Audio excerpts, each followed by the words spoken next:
Good morning. You are now live. Thank you, Adrian. Good morning, everyone. It's Thursday, May 27th at 9:02 a.m. We'll start this meeting of the Board of Directors meeting for the Animal Service Center of the Mesilla Valley. Mr. Thacker, would you mind calling the roll? I'd be honored to, sir. Chair Sanchez. Present. Vice Chair Tessa Stuve. Here. Board Member Gondola. Here. Board Member Flores. Board Member Flores. She's waving. On mute, Counselor. There you go. Hi, I'm sorry. Thank you, Clint. I'm here. Board Member Ellens. You're on mute, Commissioner.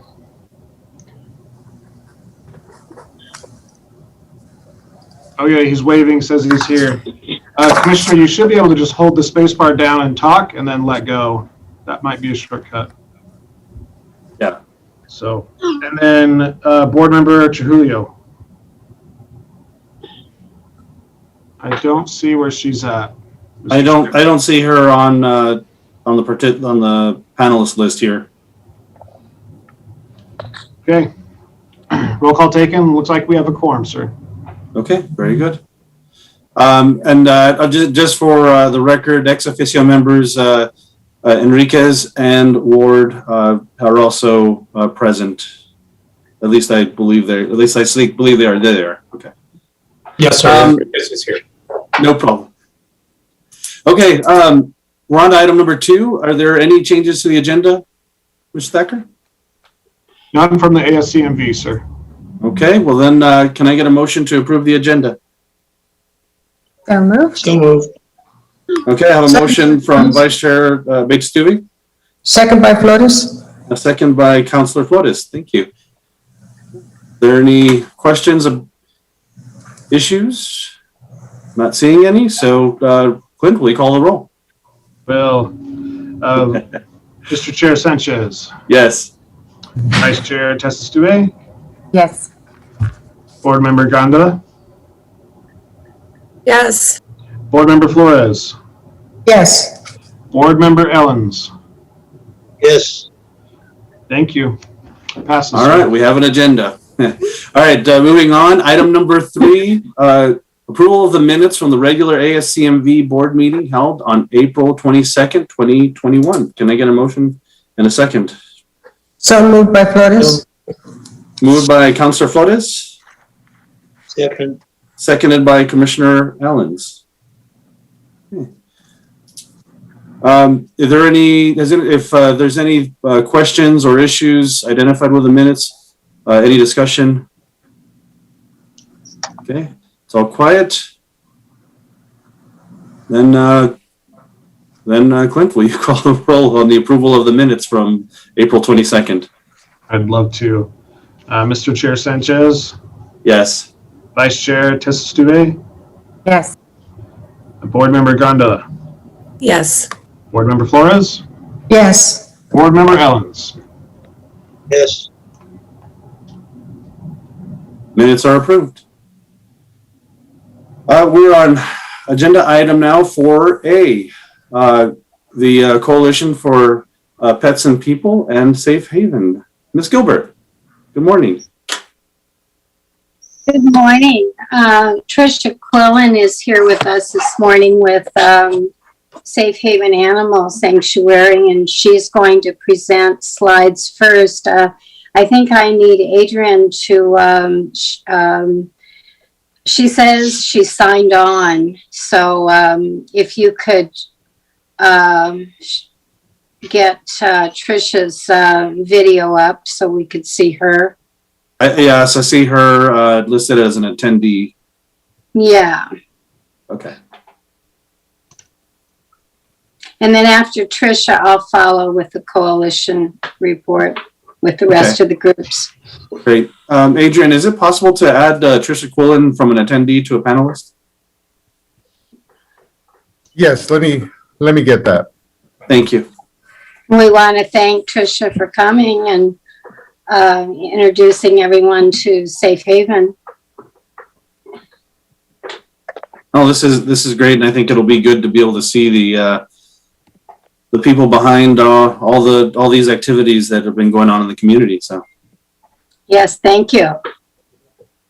Ms. Quillen, are you there? I believe so. I'm trying to. Okay. Do you have audio? Yes, we hear you. Okay. You probably don't want to see my ugly mug anyway, so we'll just stick to the slide. Alrighty. So, can everyone hear me okay? Yes. Yes. Okay. This meeting is being recorded. Okay. Hold on a second. Give me all these warnings about being recorded. That's not the first time. All right. Let's see here. Alrighty. Are we ready to roll?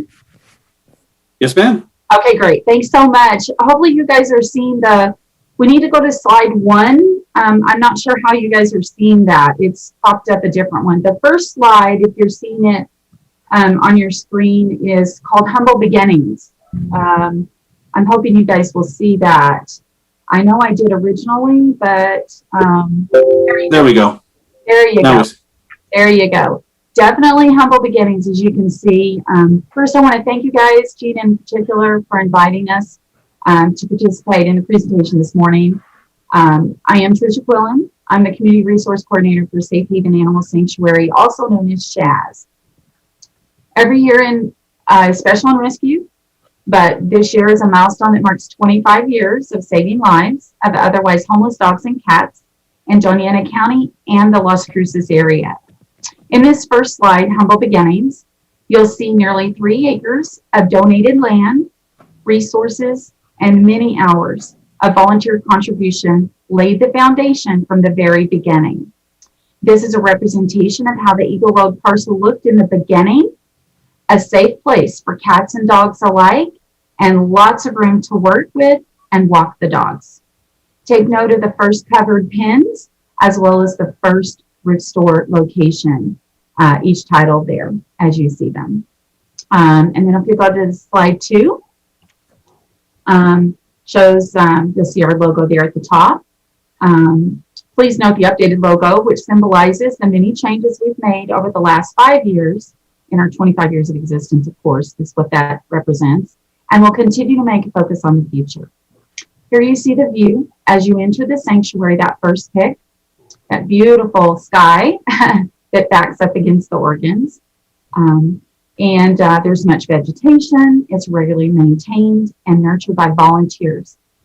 A great shot of the state-of-the-art kennels that are used for new intake, while in medical observation. Safe latches, gates, and feeding slots make it easier on staff, volunteers, and the dogs as well. The cattery, you see at the top right, is large with an open area to bird watch for them, but it is totally enclosed, like a huge patio. We're currently in the planning phase for a major rehabilitation to the cattery. And of course, you see the thrift store, our current thrift store there at the bottom. As many of you know, it does take revenue, and a lot of it, to sustain and be effective in the rescue world. In a normal year, it costs Safe Haven $240,000 to run the sanctuary. Our thrift store is a huge asset and enables us to provide high quality medical care and support to the animals residing at the sanctuary. Despite many challenges through the COVID roller coaster, the store is doing well. While our revenues continue to be down and we're not yet able to operate at full capacity, we hope that will change soon as COVID restrictions loosen. We have amazing shoppers, donors, staff, and volunteers who work diligently to further the cause and provide a great service to the community by way of affordable items like clothing, household items, furniture, pet items, electronics, and more. And the last slide. There you go. Beautiful out there, especially this time of year. 25 years and going strong. In this final slide, you can see that the sanctuary is a tranquil, well-shaded property. It includes a very large dog park, an established walking path, a newly renovated visitor center, a very large, well-organized and weather-tight storage building, and a large, well-equipped, weather-appropriate enclosures for the animals. We're immensely grateful to the many donors who share in the magic of providing for these dogs and cats through their monetary and supply donations. Even during COVID, individuals, schools, and businesses stepped up to get involved. Our dedicated supporters have made all the difference in keeping our heads above water during the pandemic. Our team is proud to be a full-service adoption agency wherein we conduct home visits, follow-up visits, and more to ensure each dog and cat finds their forever perfect home. Every dog or cat is spayed or neutered, up to date on vaccinations, tested for disease and heartworm, and on heartworm preventative in the case of the dogs. Our website and Facebook page stays current and is very helpful to the community in a variety of ways. Our adoption application is a simple fill-in form on the website, as is our volunteer application. However, there are other options for those who are not able to complete the applications online. Additional services to the community include low-cost spay-neuter clinics, which offer vaccinations and microchipping 2 times per year, in which over 300 community pets are spayed or neutered, and receive vaccinations and microchips. Many incoming calls 7 days a week, wherein we provide coaching, resources, solutions, and guidance as it relates to adoption, surrendering pets, lost and found dogs and cats, vaccinations, and spay and neuter resources, to name a few. By far the most time-consuming calls are Good Samaritans who find a dog or cat and have no idea what to do. Second on the incoming call list are dog and cat owners who many do not have a tag on them, much less a microchip. We have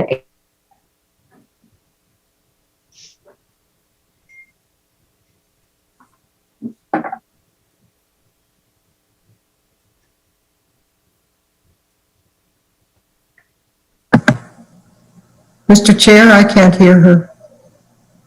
No, I don't know if we lost the connection there with Ms. Quillen. I still see her online, but I don't hear her either.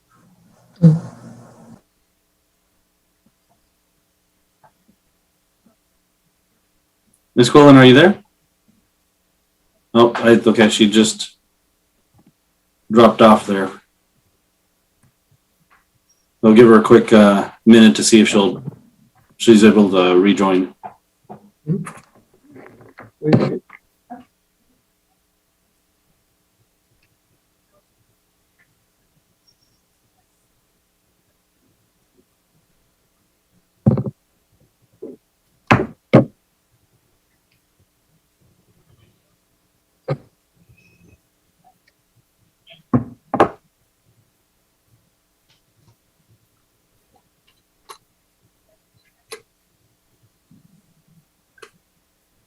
Okay, Ms. Quillen, I see you back on.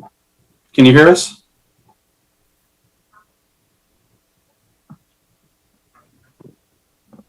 Oh, at least I saw her for a second there.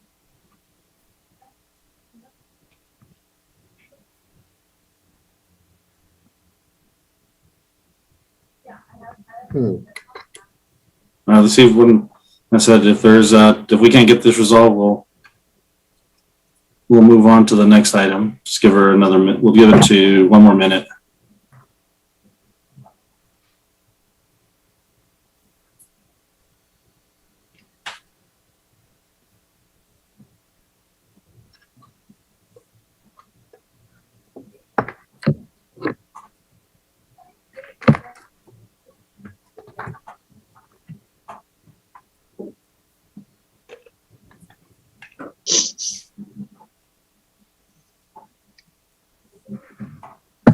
Mr. Chair, this is Yvonne Flores.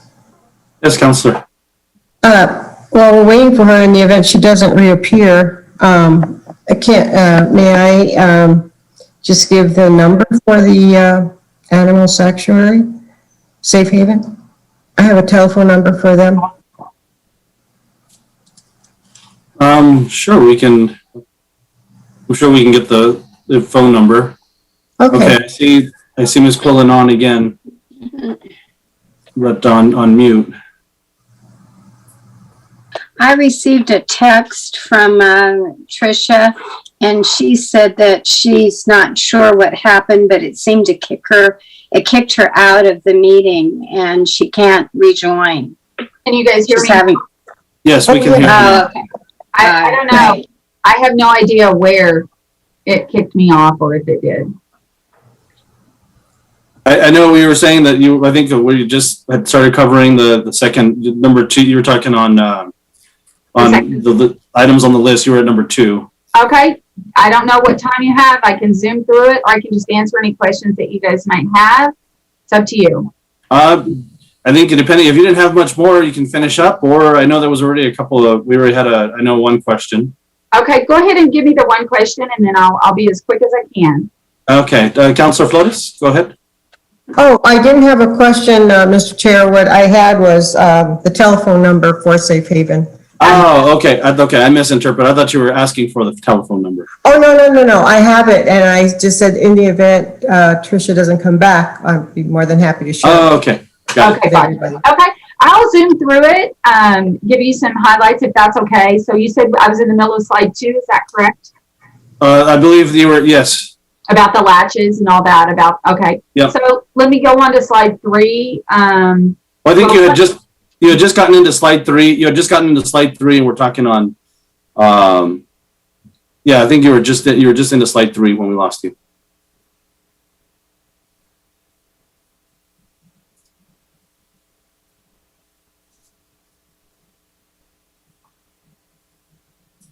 And slide 3 seems to Oh, it seems like we lost her again.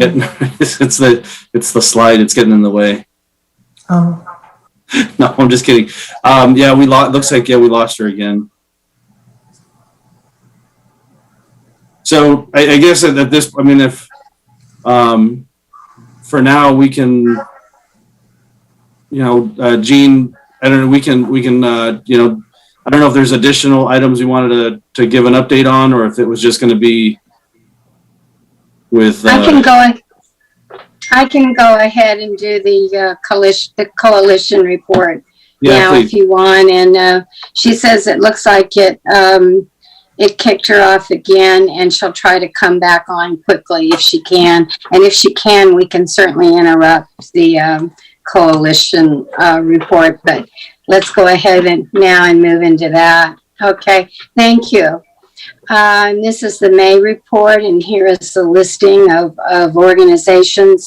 Safe Haven, of course, isn't included here because Tricia is here. Here's the work of the coalition for April and May, and it includes a Zoom meeting of the community report, conversation session with Clint, and Rick Hahn and myself held an in-person meeting with Crucis Cool Cats. And we've also been in a couple of meetings on TNR and implementation of the ordinance when that goes into effect. Okay, next slide, please.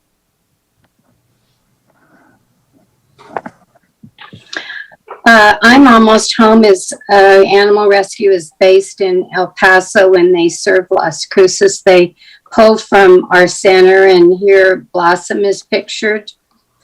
Clint has the numbers for the center stats, in the center stats for count on animals pulled by I'm Almost Home Animal Rescue. I reached out to their director, Diane Avery, for their intake numbers, and the information I learned was that they have about 200 puppies in their care right now, and I don't have information on any of the other categories.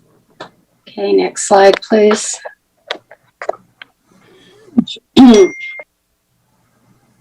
Excuse me. This is the Dog Park Coalition and our dog park. Kevin Armstrong is the director of the park, and he says that mid-March through mid-November are the months with the best weather when the park gets the most use. And early morning, 9 a.m. to the early morning hours, and then sunset time till closing are the most popular. And of course, the dog park hours are the same as other city park hours, opening at 5 in the morning and closing at 11 p.m.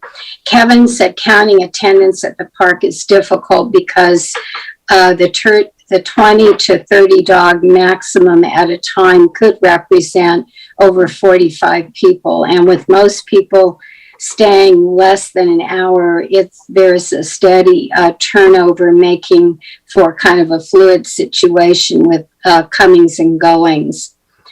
Kevin notes that the park gets about 145 visitors a day and easily, and that would translate into more than 40,000 a year as a realistic estimate. Excuse me. Okay, next slide, please. The Las Cruces Pet Network helps with return to owner rehoming animals, such as the two pictured here in recent announcements, and through networking by distribution to a large email list of animal advocates. Last year, over 80 emails were sent out about animals in need. The frequency of the distribution for the Pet Network has declined and gone down considerably. And this is due to Facebook pages that are really popular and have a lot of following. And those are Facebook pages like Animal Friends of Las Cruces, Lost to Found, and other pages like that. Okay, next slide, please. New Mexico Forever Homes Animal Rescue is based in Alamogordo, and they assist animals in southern New Mexico. I reached out to Jamie Jones, the Las Cruces representative for Forever Homes Animal Rescue, and she reported transport of 49 dogs and 1 cat for April. This is largely ground transport. None were from the center during the month of April, but that is atypical because Forever Homes Animal Rescue usually does pull animals every month from the center. And of course, those would be in the daily stats that Clint posts on the ASCMV Facebook page. You can find the rescue partners listed with the number of animals that are pulled. Okay, next slide, please. Spay-Neuter Action Program issued 637 spay-neuter vouchers for January the 1st through May 12th. And that's an increase of 81 vouchers since their April report. A breakdown of voucher numbers for dogs and cats in incorporated and unincorporated areas is in board members' packets. Okay, and next slide, please. Cruces Cool Cats Coalition Chair Rick Hahn and myself met early in the month with Cruces Cool Cats Director and co-directors Selena Cardosa and Joseph Cardosa to learn more about this, which is a relatively new nonprofit, and ways that we can help them.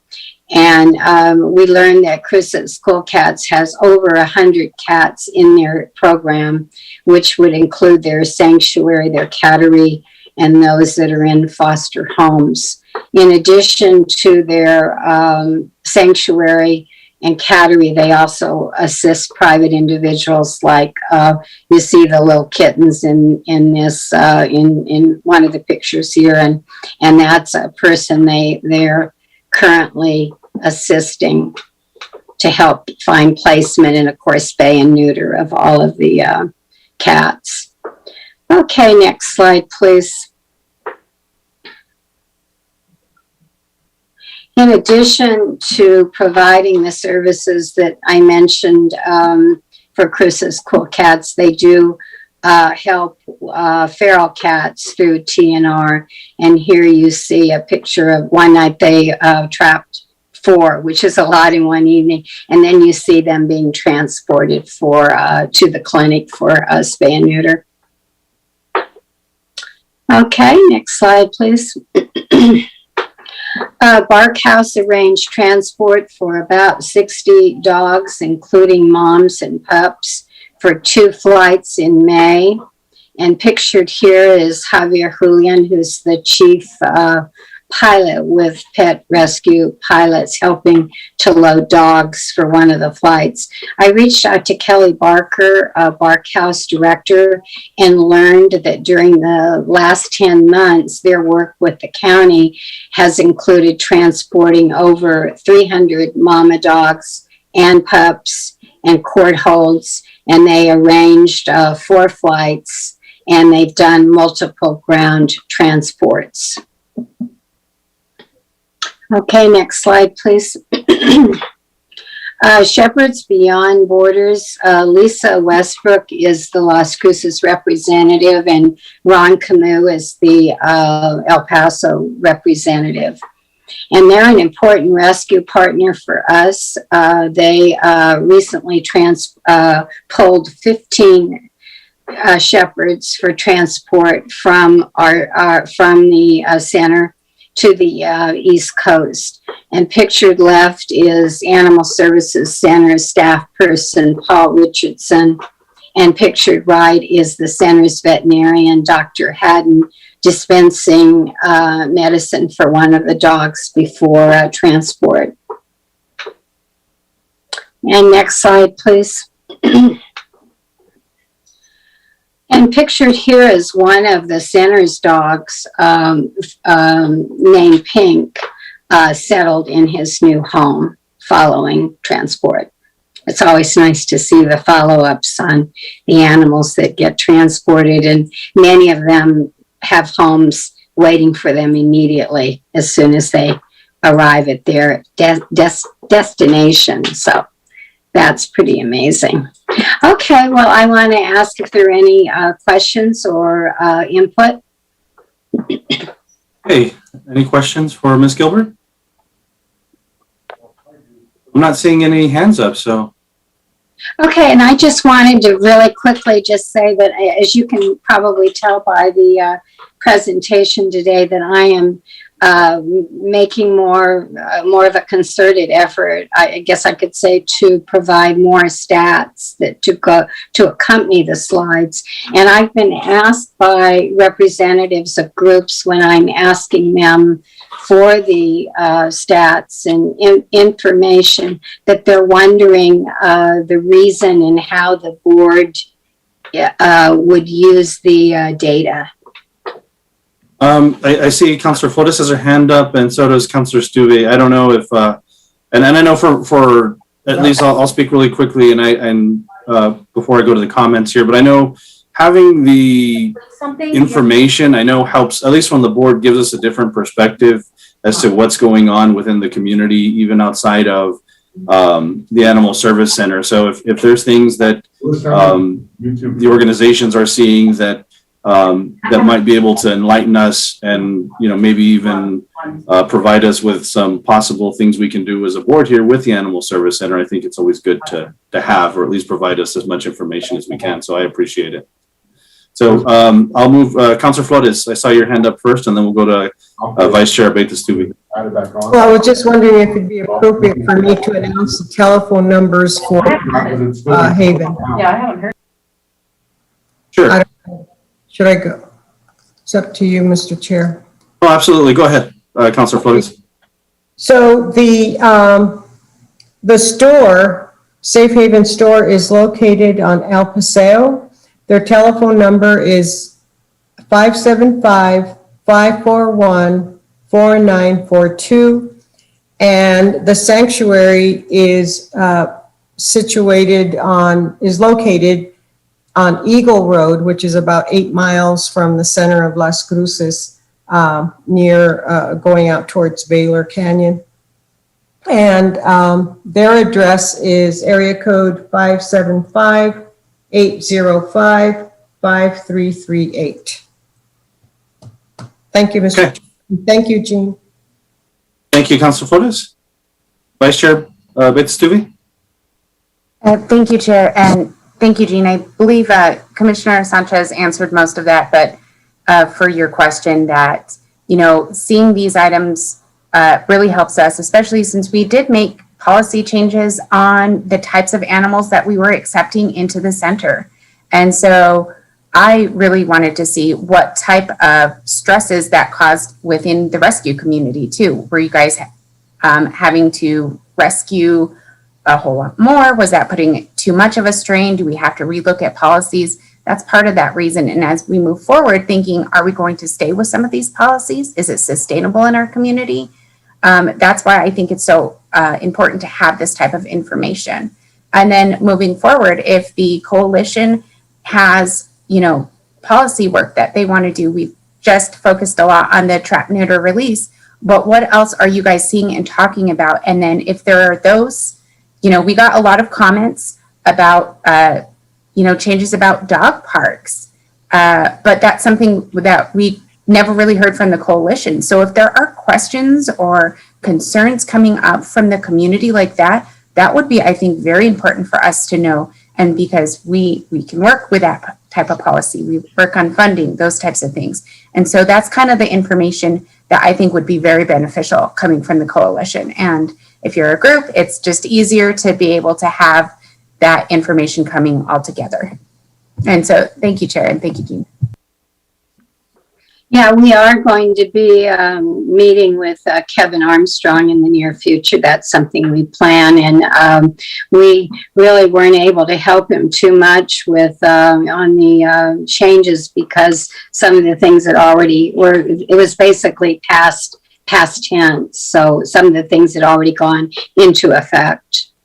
But we do work with the dog park, and we do events there. We've done some tabling and outreach, and there was a wellness clinic there with microchipping and things like that, and the coalition was there.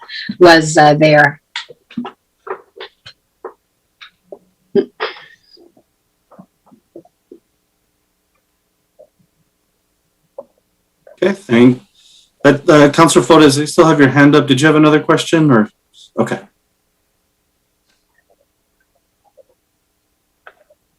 Okay. I have a question. Okay. All right. Well, Ms. Gilbert, thank you so much. And I appreciate you for inviting Ms. Quillen on so we could see, get a little more understanding of the organization for Safe Haven. So thank you so much. Thank you. Okay, we're on to agenda item 4B, the city and county ACO reports. I don't know who wants to, if it matters who goes first. I see Mary Lou, I see you on, and I see Gino, so. Mary Lou, why don't you go ahead and kick us off then, and then we'll move over to the city. Okay, I'll go ahead and start mine. Let me start my screen share here.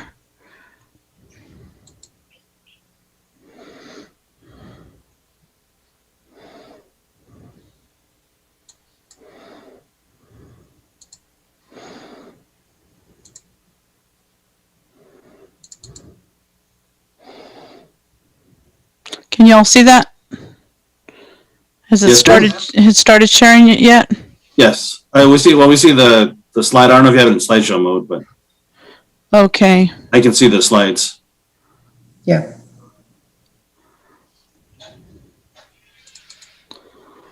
Okay. So for April of 2021, and let me go back to the beginning. This is our first slide. So this is our report for April 2021. I'm Mary Lou Ward with Doñana County Animal Control and Codes. I'll start with our reported strays for the month of April. We had 274 reported stray animals for that month. We picked up 164 stray animals. Out of those 164, 45 were cats and 119 were dogs.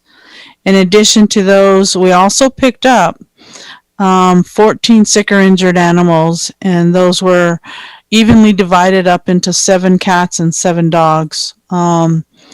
We had separately to that 36 owner surrender animals, which were 10 cats and 26 dogs. If you look at the comparison chart For the 4-year comparison chart on the reported strays, the 274 this year compared to last year, we had 240. And then, but if you look at 2019 to 2018, it's still a lot less compared to those years. But I think 2020, of course, we were in full-blown COVID-19 restrictions at that time, so the reported strays was a lot less because people were a lot less out at that time in April. We were already in quarantine at that time, so lot less bodies out on the road. So you could see now that we're out and about more, we're probably going to start seeing more reported strays starting to ignite again. Mary Lou, Also, Mary, excuse me? Mary That Lou, was Commissioner Owens. Go ahead, Commissioner Owens. Yes, sir. do you know any of the reasons why we had so many owner returns? I'm going to go over that, and that'll be one of the slides that we'll go over here in just a few. Okay, thank you. Mm-hmm. Also, on these reported strays, we are still seeing a decline on strays compared to years prior, and I think that still has a lot to do with our spay and neuter program of the county and the whole partnership of everyone that is out spaying and neutering these animals. So we are still seeing a lot of decline as well as a whole. So if you look at our 4-year return into owner in the field comparison, last month we returned 27 animals out into the field, compared to, if you look the years before, which was a lot less than that. That was in April of last year was 19. So you can kind of compare those numbers and see the big difference there. We do have a lot less officers out in the field still compared to years before. We're still 6 officers out in the field right now. We are in the position currently, we have 3 positions that are open that we are trying to fill, and once we get those boots on the ground, that'll allow for more officers out in the field, so when they find more strays, hopefully we can get more animals back out to their owners, back out into the field. So hopefully those numbers will go up as well. In addition to those animals picked up, we have the owner surrenders that I have, the dogs and the cats, the sick or injured, which I reported. We did not have any welfare holds or cruelty holds. We had 6 shelter quarantines. And then I did leave this geo districts in here for clarification, in case we had to go back to that for reference. And then these are the broken down stray animals that were picked up by geo districts. So District 1, we had 11, 2, 35, 3, 21, 4 was 34, 5 was 24, 6 was 2, and District 7 was 37. So you could see where the hot areas were, which would be 2 and 7, where we would need to concentrate on our resources, and patrolling and enforcement would be, I would say, in those 2 districts for last month. So back into the owner releases, this is where we had the higher numbers this month. We've never had this many owner releases, and so 7 of those were for aggressive animals. 5 of them, they just couldn't afford them. 2 of them, they were injured and they didn't want to have any part of it. 2 of them, the dog was just too sick. 2 of them were feral animals. 1, they just didn't want the dog. They didn't like dogs. And then 7 of them, they just couldn't keep, 17 of them, excuse me, they just couldn't keep them. They wouldn't give any other reason why. They just said they just can't keep the dogs. And those were their reasons why. Would these have been dogs that were adopted during the pandemic And Those once the crisis was over, they decided to return them? They weren't adopted. They were in someone owned those. They were all owned animals at some point by someone. So they had owner released them at some point to the animal control officer during this month for these reasons. But what I meant to say was, were these dogs that they originally got from the shelter and then returned them? I could not. I don't think these were original from the shelter. No, I couldn't answer where these originally came from. These are just Okay. dogs from within the county. And for that, I'll stand for any questions. Okay, I see Vice Chair Betasuvi has her hand up. Thank you, Chair. I think Commissioner Allens does bring up a point for maybe us to look at that now that things are opening back up, people are ready to go on vacations, get out of the house, all that type of thing. I am curious if we're going to see these larger numbers of people that whether they got the animal, a lot of people got animals from different places or had them and stayed home. And now if we're going to see that push that people are returning them because it doesn't fit their lifestyle anymore. And so that does cause me a little bit to have some concern if we're going to see these increased numbers. But thank you very much, Mary Lou, for the information. You're welcome. Commissioner Owens, for your comments. You're welcome. Okay, Ms. Gilbert, I'll have to hold you till public comment if you don't mind. Are there any other questions from the board? Okay, thank you, Mary Lou. Thank you. All right, Gino? Yes, sir. Good morning. Chair, members of the board, my name is Gino Jimenez. I am the Animal Control Supervisor for the City of Las Cruces. I will begin my screen share right now.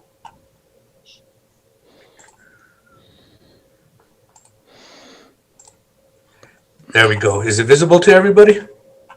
Yes, sir. All right. So what I will present to you today, sir, members of the board, is my report for April 2021. For that month, we had a total of 500 reported strays. 256 of them were GOA, meaning the officer did not make contact with that dog or that animal. We were able to apprehend 234. 213 were impounded at the Animal Service Center. 89 were dogs and 124 were cats.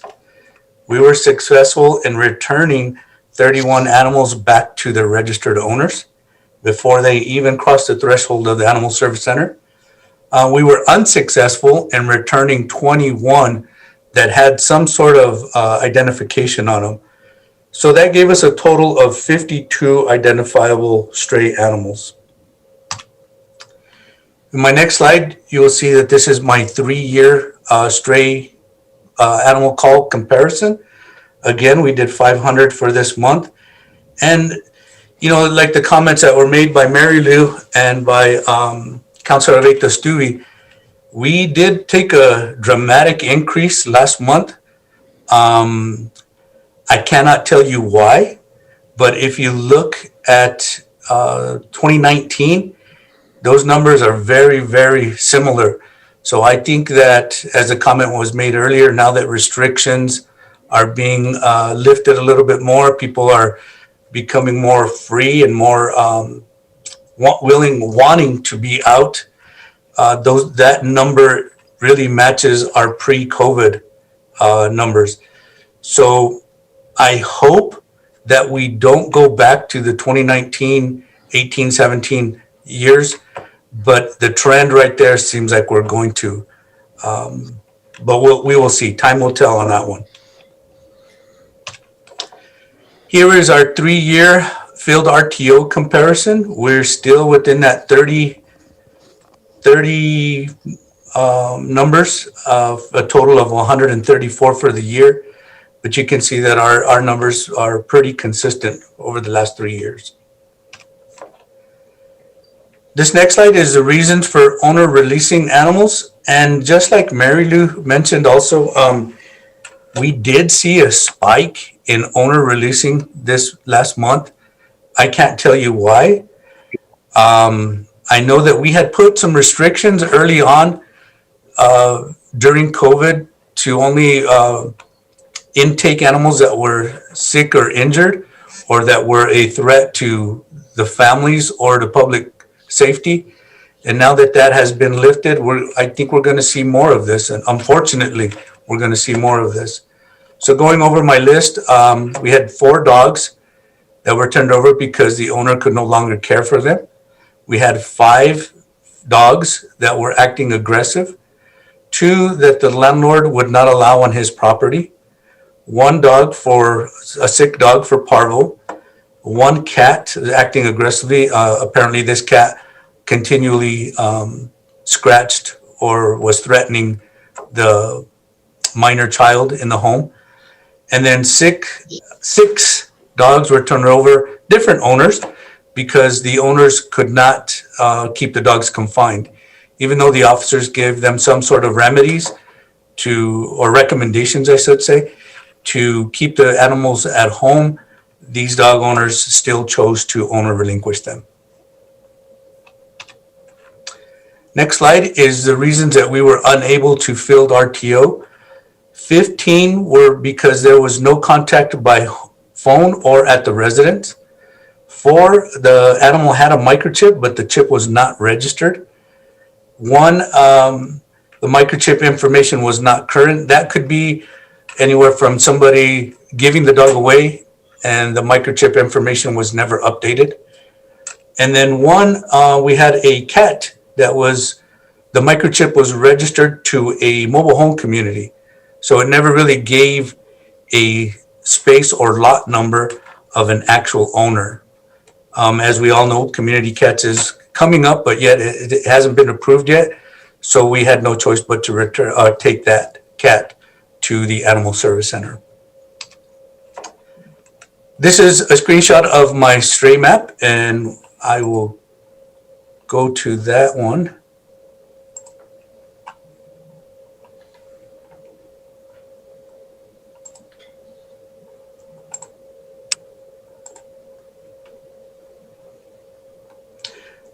Can everybody see my map? Yes, sir. Okay. So as for my report, this is a screenshot of our stray calls for the month of April. Again, the blue squares represent dogs. The orange squares represent cats. And the, I guess, red dots represent anything other than a cat or a dog.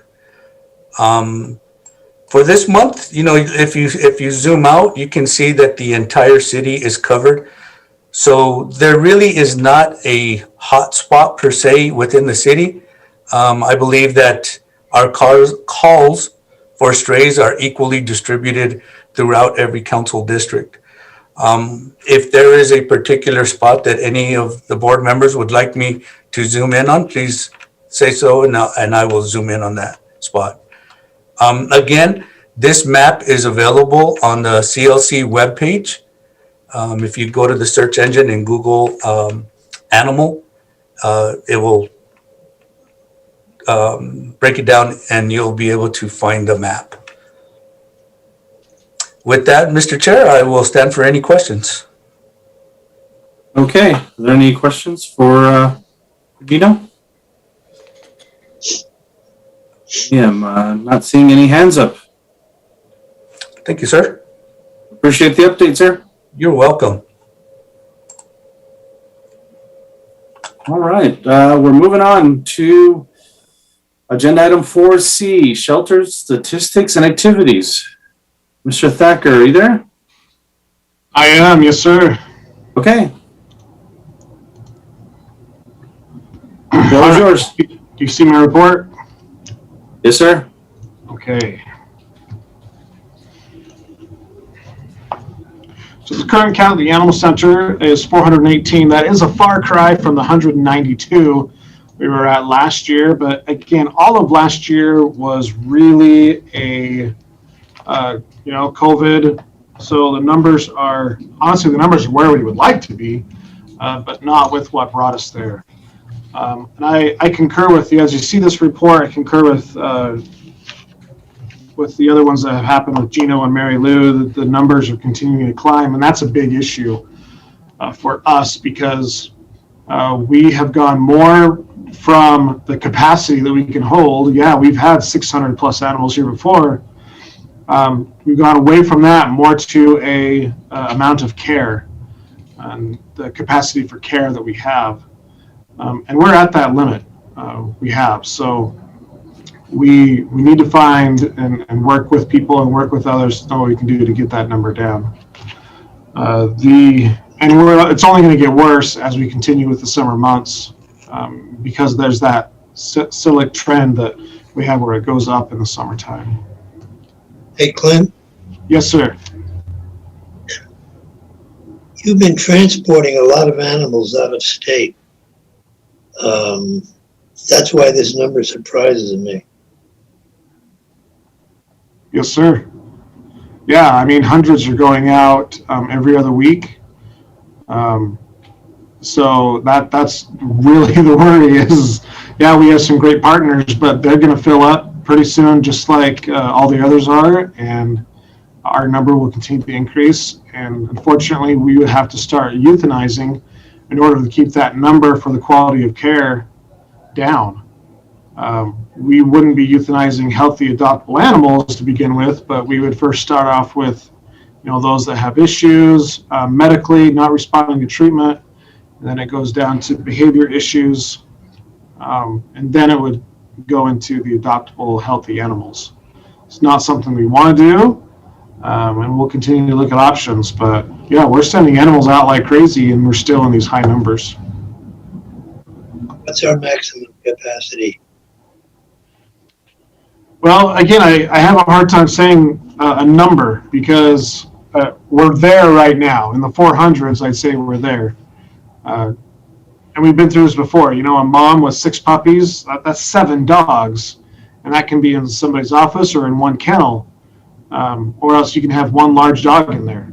So a number is really hard to get at. Again, we go at more of capacity of care, and we're there. I mean, we have 4 of the veterinarian technician type individuals that are doing administering whatever the vet wants them to do for each animal, for the medicines.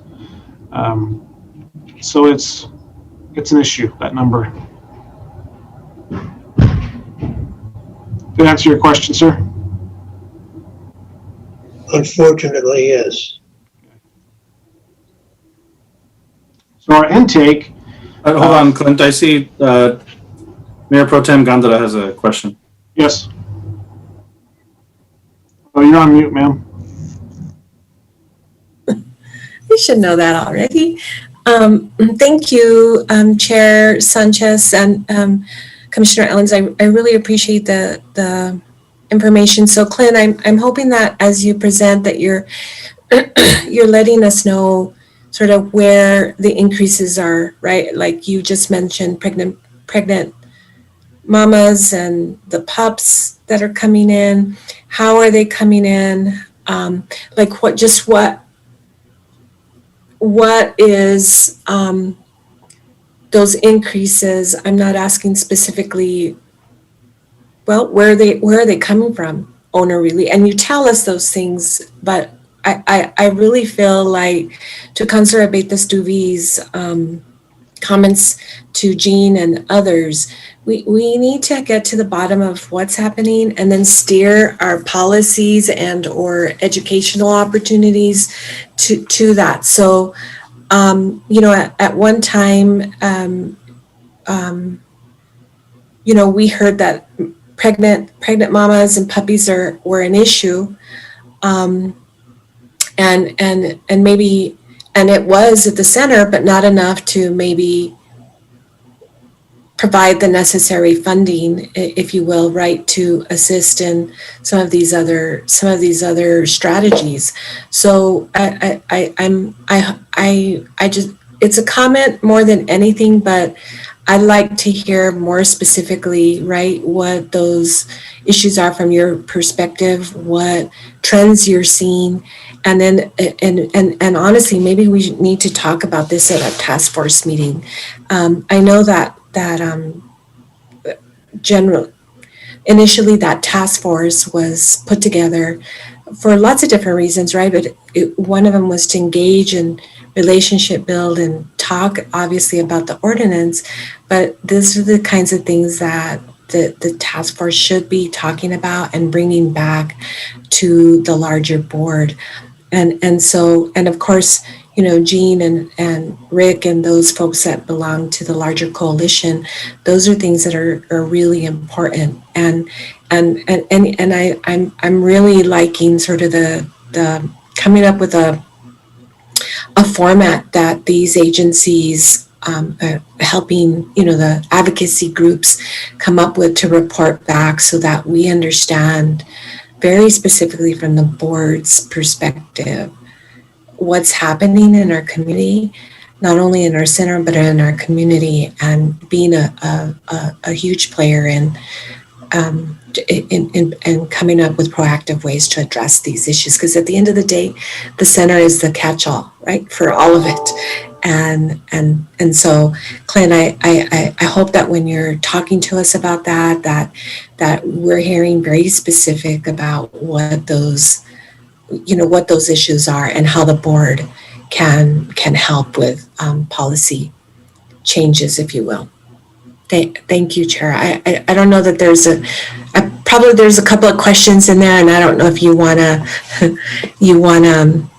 answer some of those things, but I just want us to be mindful as we're throwing out this data, and now that we're seeing, you know, the increases of people, the willingness for people to come out, the center being more open, we have to work on those things. Yeah, absolutely, and I concur with you, ma'am. The largest issues we have right now are owner surrenders and increase in strays. Both of those has jumped up considerably this past month. The stray intake are animals, honestly, that I believe what I would like the policy change to see is to go back to what we were doing in COVID times, and that's only bring in the animals that need to come in. Just because an animal is out running loose does not mean that it has to come into the center. And that was presented to the board by Billy Garrett a long time ago before I first came on, and it was voted down to the commission, the county commission. And then I was like, oh, I don't know about that. That's kind of weird.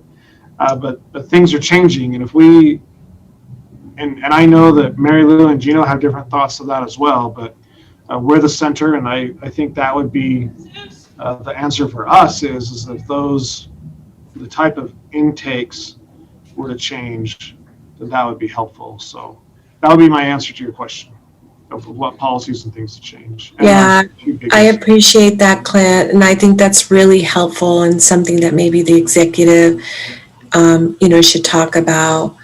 And again, that we talk more specifically at the task force, you know, related to these issues. I think it's important. I know Councilor Abeyta-Stubbe has flirted with the idea of coming up with a format when we give, you know, get these presentations from our local advocacy groups that we have some form and organization to the presentation, but that they're helping us, right? They're giving us information. So that information is consistent, and sometimes I don't see that, and it's not Jean's fault, right? It's just you know, what people are giving her, and so if we could agree on what that format should look like moving forward, but more specifically addressing what are those issues out there, and really talking about that particular thing about should we just be picking up stray animals? Sure, we don't want stray animals, but at the end of the day, we keep moving, I think, not holding our pet owners responsible, right? Responsible for being, they need to be more responsible. And so how do we do that? With information, awareness campaigns, with stricter ordinances? I'm not sure. I'm just putting all those things out there. And you see the trend, you see what the national, right, what all those, what each center and cities are doing and counties are doing to help combat those issues. We just continue to have a big issue in this county, and I feel like we're not holding people responsible when they have pets. So I'll get off my soapbox and turn it Well, over. I'll support you on the soapbox, madam. And it's funny because we always talk about pet owner responsibility, and then the center has created some specific ones that push the responsibility back, like owner surrenders. When people come, we're not a dumping ground. We don't want to be that. We want you to take responsibility of your pet and try to find another place for you to take your pet. Try to find a rescue, or try to find somebody to adopt it. Try to find somebody to buy it, whatever it is. And then we get pushed back from, I'm meeting today with a rescue group that doesn't agree with our policy, the way we do it. So I'm going to meet with them and talk to them about it. I have people emailing Commissioner Sanchez saying that the policy that we have of not accepting owner surrender animals is causing major issues. And it's not that we're not accepting them. We want the owner to try first. And then once they said they've done everything, then we'll take it. It's just, it's the frustration on the ASCMV side is when people preach and say pet ownership, but then we don't get support from some of the organizations. Most do. They do support us 100%, and we're thankful for that. Yeah, I just feel like we perpetuate that we're pushing the center to be the catch-all. And that's not what, as you've said before, the mission, right? We have to continue to push our citizenry that choose, right? They make a choice to have pets, and with that comes huge responsibility in my mind. And so how do we work together? And I'm willing to hear the other advocacy groups' concern about what has happened. And I hear a lot that it leads to abandonment. You know, so many dogs or cats are being dumped or just left. And I understand that piece too. But how do we move back? Because all of us as taxpayers are footing the bill for irresponsible pet ownership. And I'm not saying everybody is irresponsible, but here are the numbers right here. Yeah. Thank you, Chair Sanchez. Thank you, Mayor Pro Tem. Okay, we'll go to Councilor Flores, then Vice Chair Abetes-Tuve. Go ahead, Councilor Flores. Thank you, Mr. Chair. And thank you, Clint, for your report. So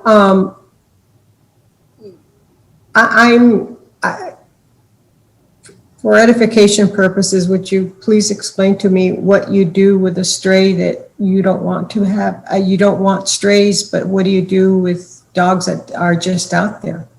What is the alternative? You leave them alone.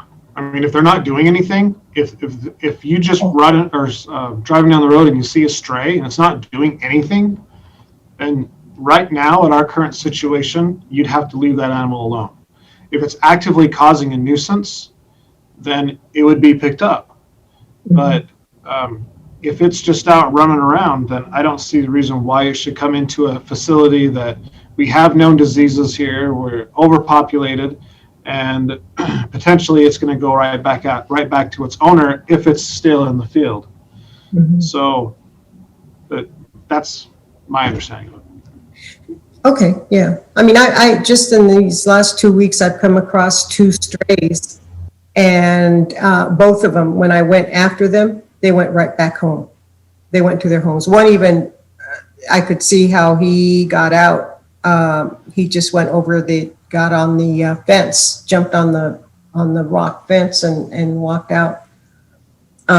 So yeah, that probably works. But so insofar as educating pet pet owners.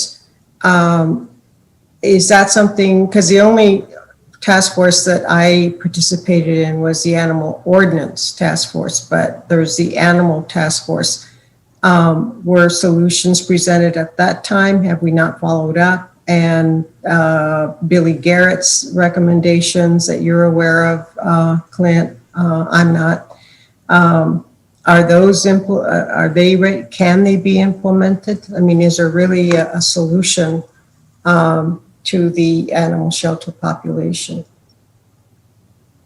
Well, for one, I think the Animal Ordinance Task Force and the Animal Task Force are one and the same. We were just taking on that animal ordinance at the time.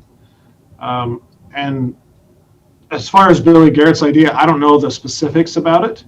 I just know that he presented to the board presented to the commission to only impound the animals that had to come in. And that was before my time here. I mean, I think I had accepted the position, and I was just waiting, to come on when I read that in one of the reports. So I don't know the specifics behind it to say whether it was possible or not, but it sure is something to think about to lower the numbers. And it's only a temporary thing, right? Like I said, we got to keep in mind the big picture here. The big picture is to get in the new center, and then we need to get some veterinarians, do some remodeling, very little remodeling on our existing center to get it ready for a spay-neuter center. Hopefully in 5 years, we're going to see a huge drastic change in our population. I was just having this conversation yesterday with Dr. Haddon about what we need to do and what can happen.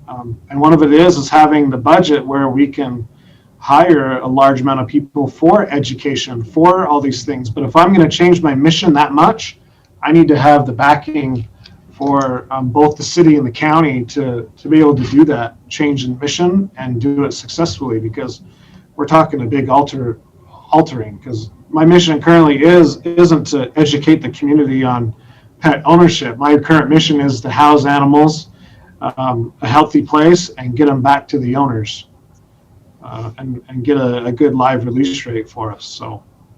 So Clint, when a stray is brought in and efforts are made to find the family that owns them, the owner, are they still considered a stray, a pickup? Do they count in that stray population of data? Yes. Yeah, anytime an animal comes in it's just running around loose without an owner, it's considered a stray animal.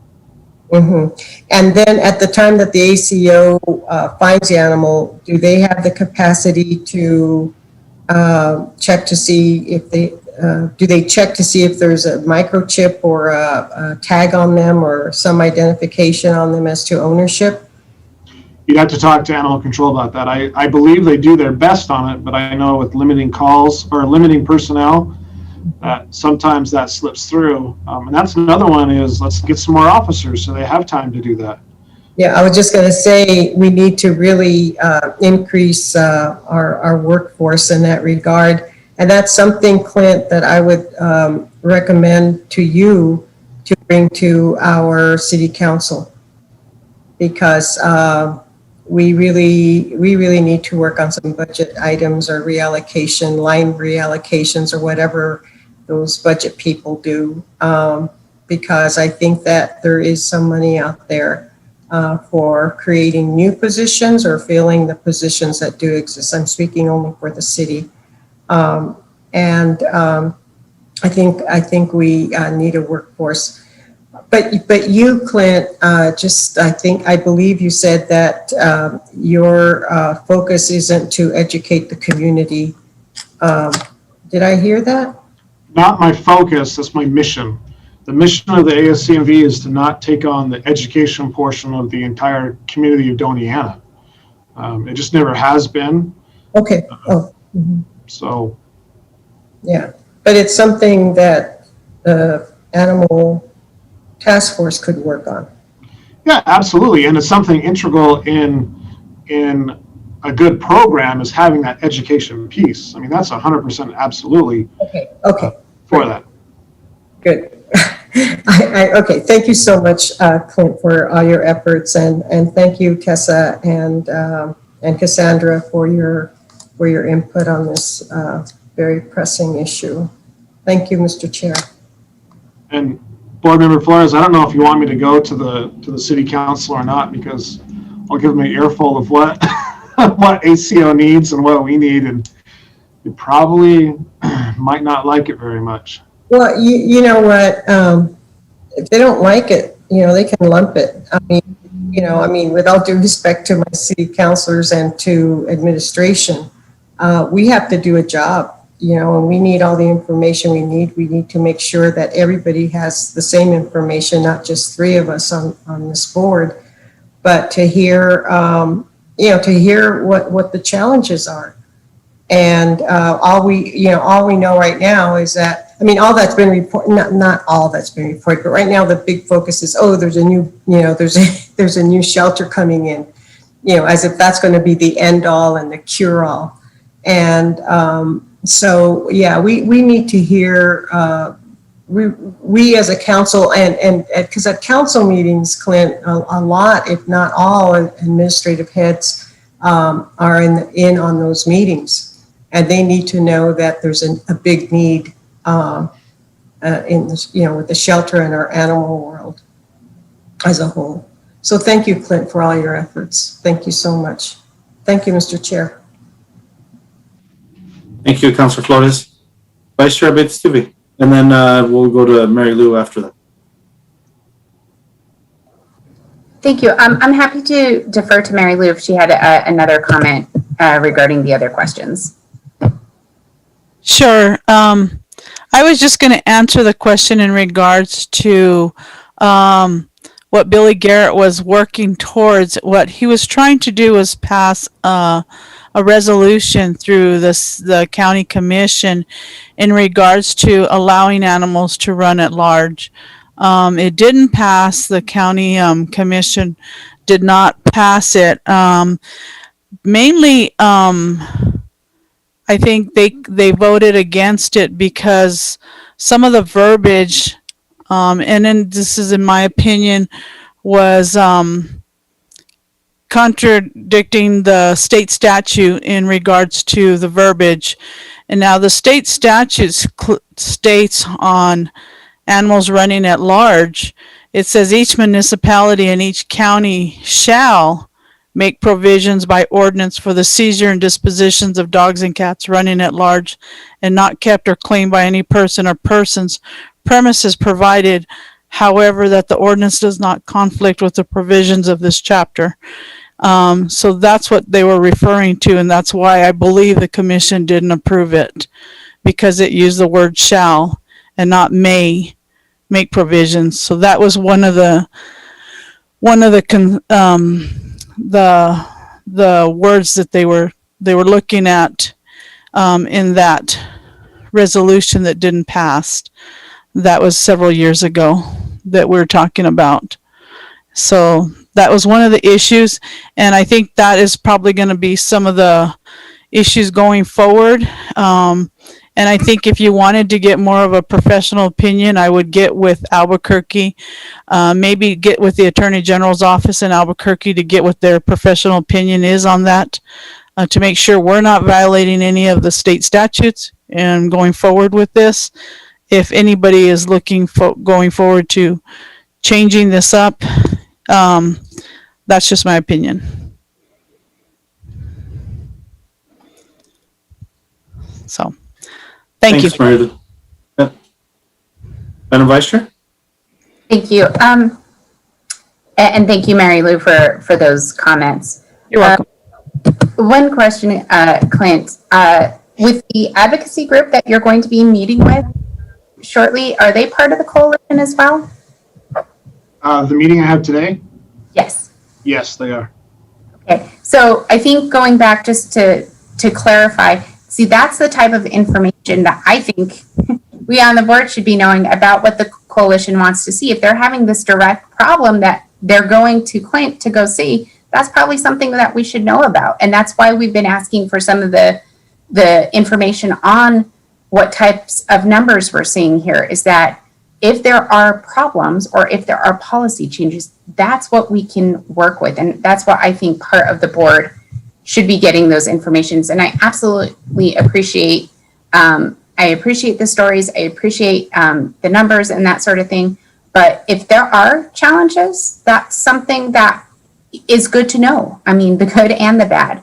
And so that's why I kind of have been pushing for just a little bit of a change of what we're hearing on here. And that way we can all be informed at the same time and make kind of a cohesive decision, and we're not siloing communication. Thank you, Chair. Thank you, Madam Vice Chair. Councilor Flores, or did you have an additional question?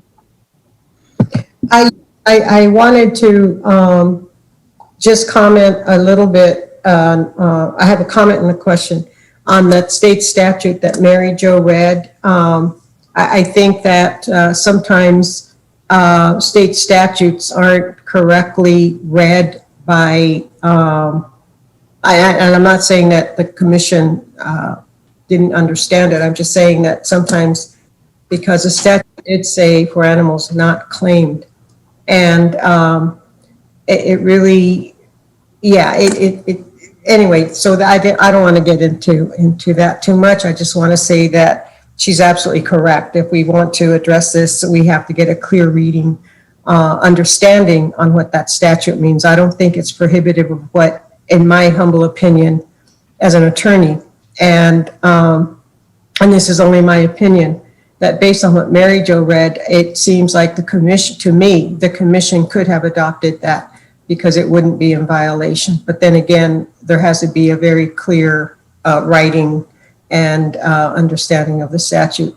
The second the question I have, Clint, what time is that meeting at, and can we attend? Can we attend?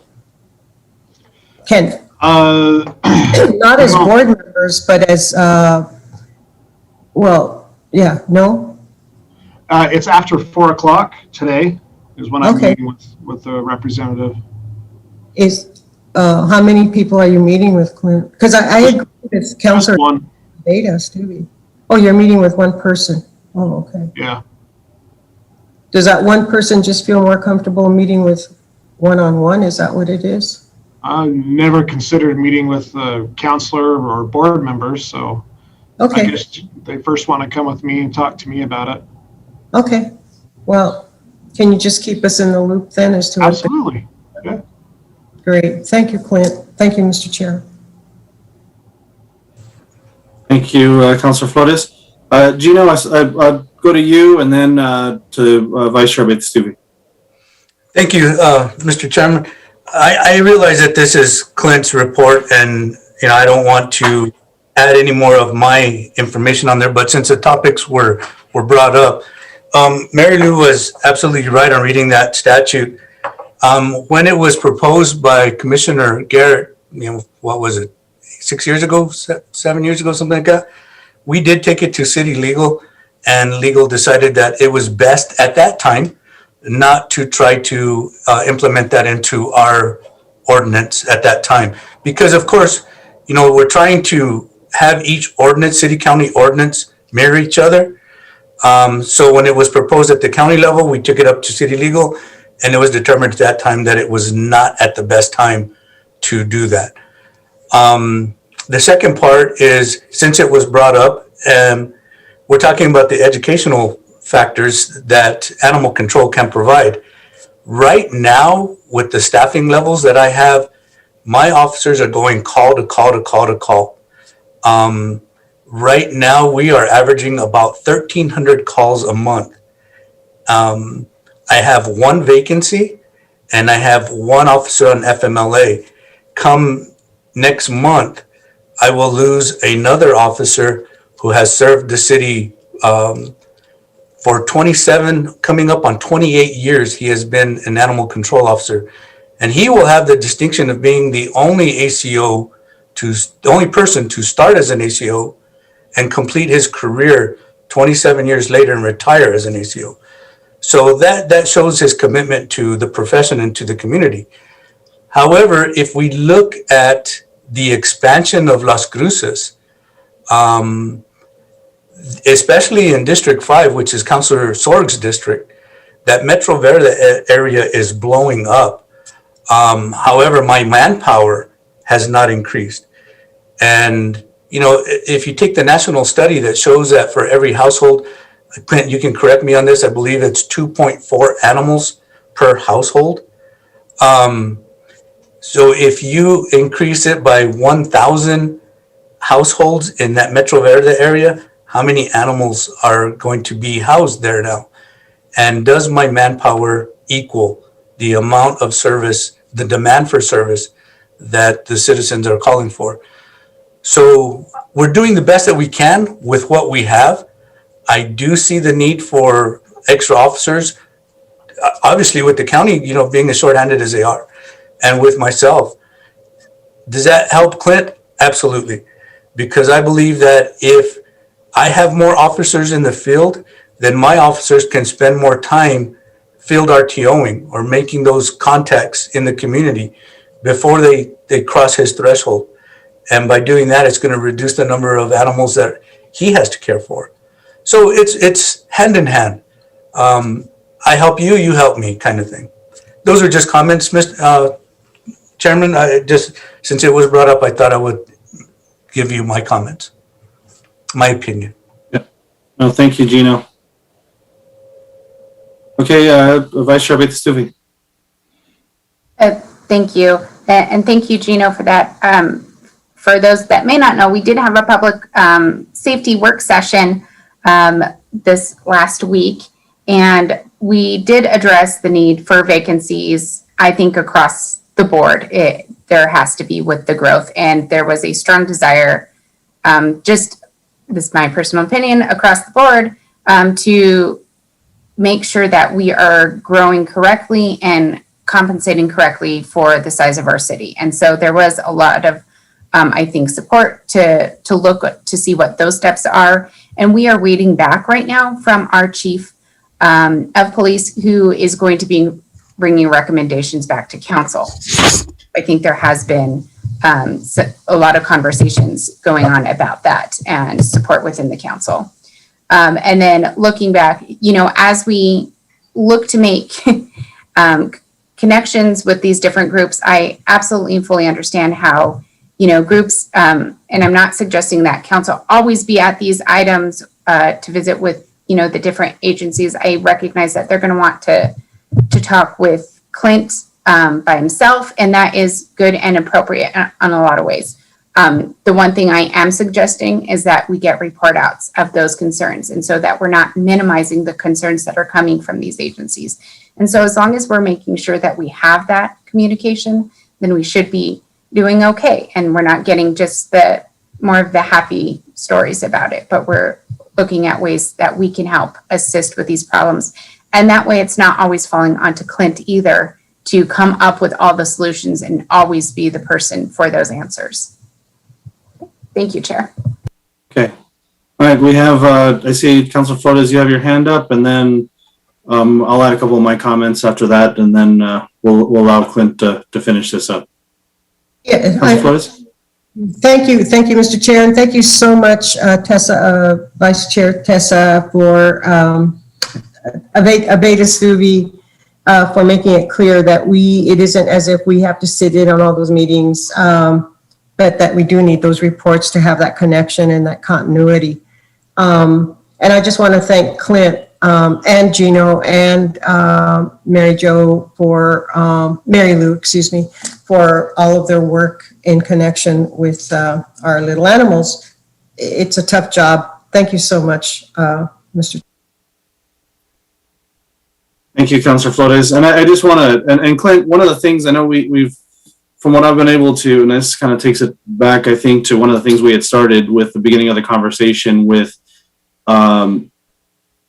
discussion around, or the input around how we're trying to push animal responsibility.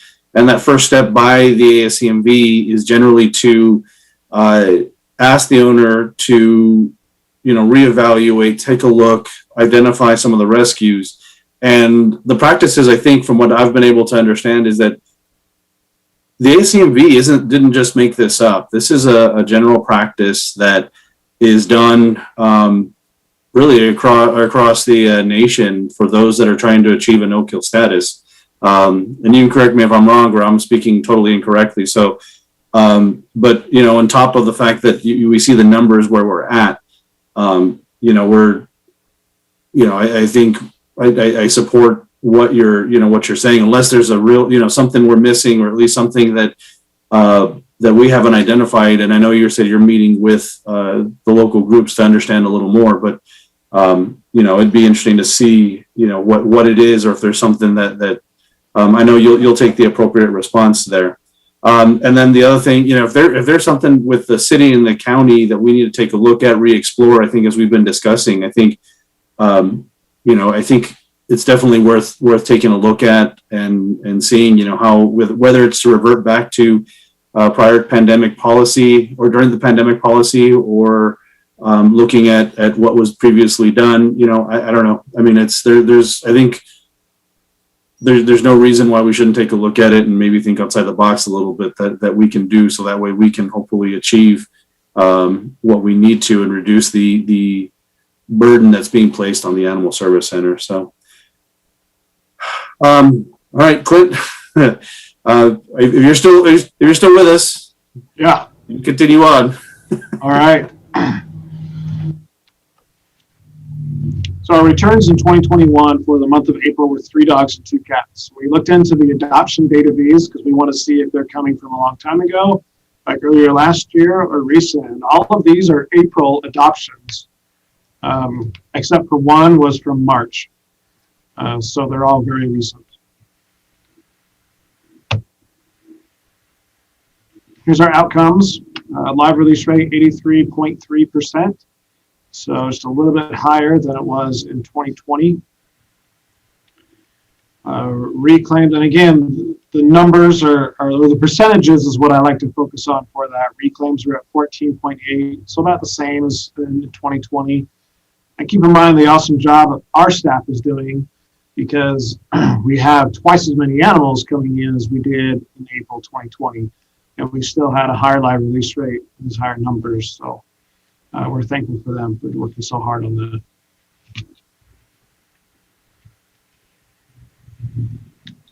that. This slide is showing the reasons for euthanasia. The behavior feral for the cats is still the #1 reason. And next for us is the aggressive dogs, or behavior for aggressive.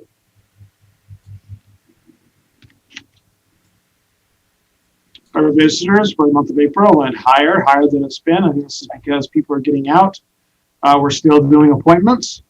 We are still requiring them to make an appointment with the animal they want to see specifically. It is working so well for that. And I think the next slide will show it, that we had a total of 138 adoptions, and 72% of those were kept, and half of that ended up being a finalized adoption. So we'd love to see those high numbers and higher going up. I think 72% is the highest that we've had for appointments kept. Website views went down a little bit, 34,919.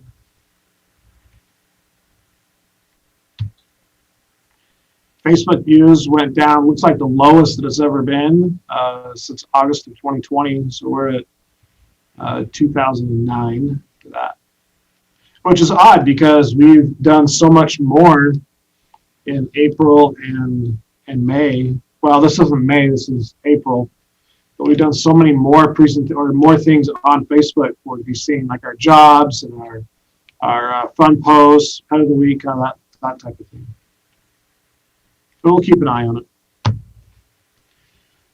And Ziggy and Sarah Connor are our pets of the week. Seal Point domestic short hair, and our little, looks like a medium breed mix. So they're our pets of the week. I have to admit that Sarah Connor was quite was pretty popular, it seemed like, during the county commission meeting on Tuesday. Was that? So just curious, who gets to come up with the names? Our coworkers do, our staff, and we've had to rein them in just a little bit every now and then.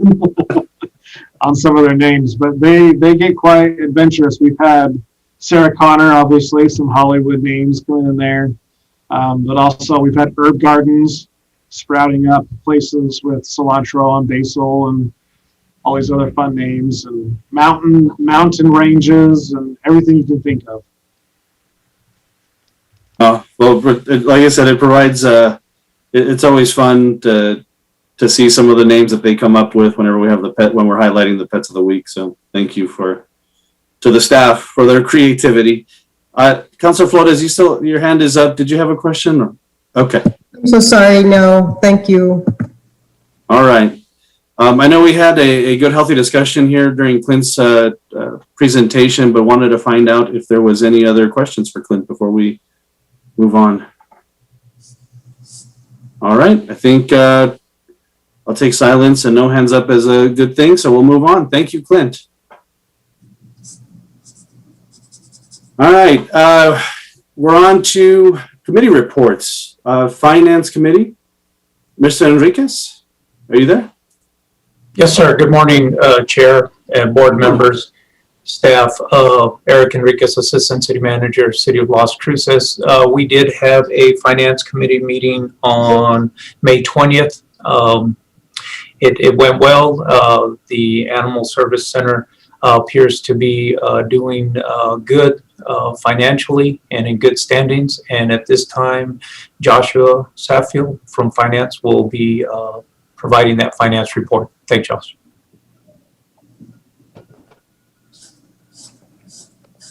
All right. Good morning, Mr. Saffel.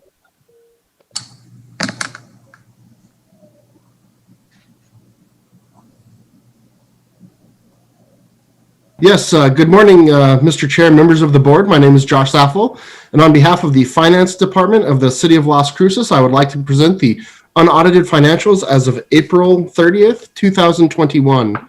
Hopefully my screen will show up here in a minute.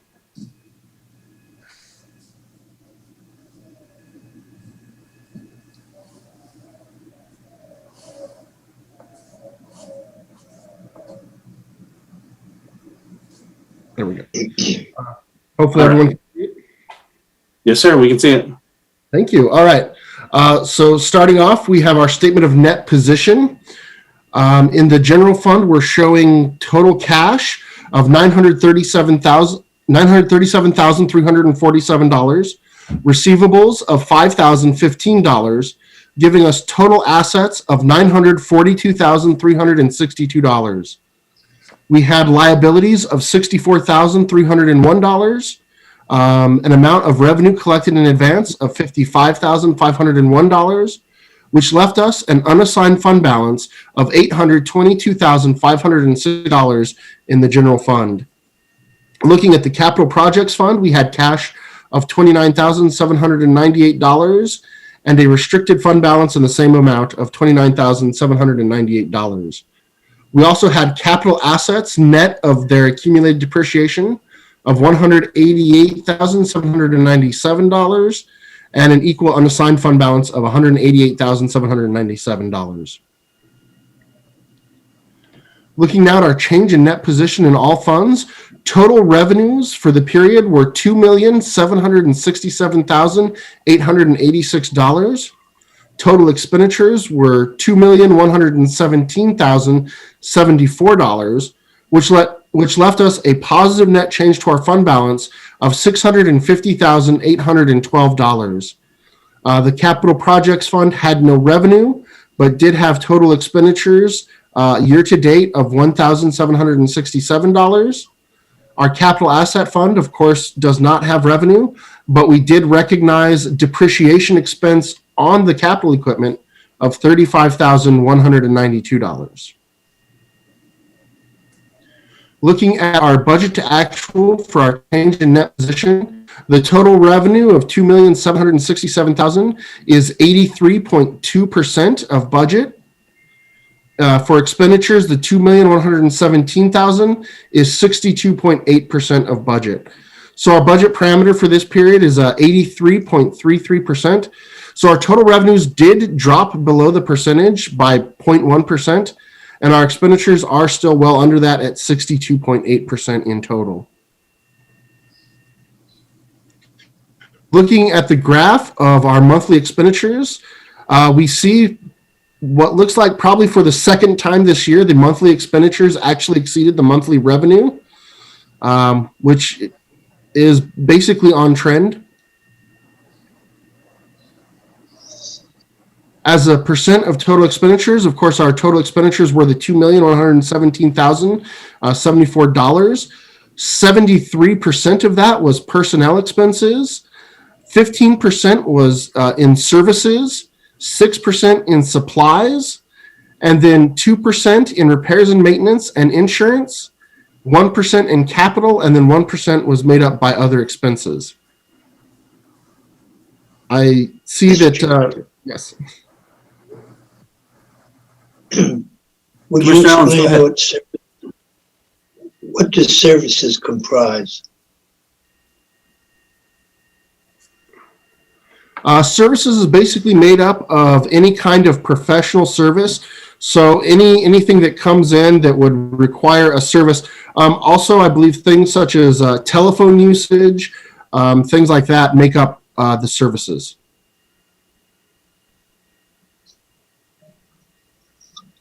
Well, okay. Thank you.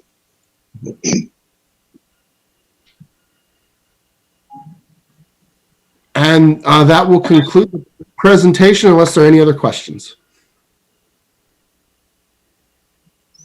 And then we got Ziggy and Sarah Connor again. All right. Is there any other questions for Mr. Saffel? All right, I'm not seeing any hands up. All right, sir. Thank you.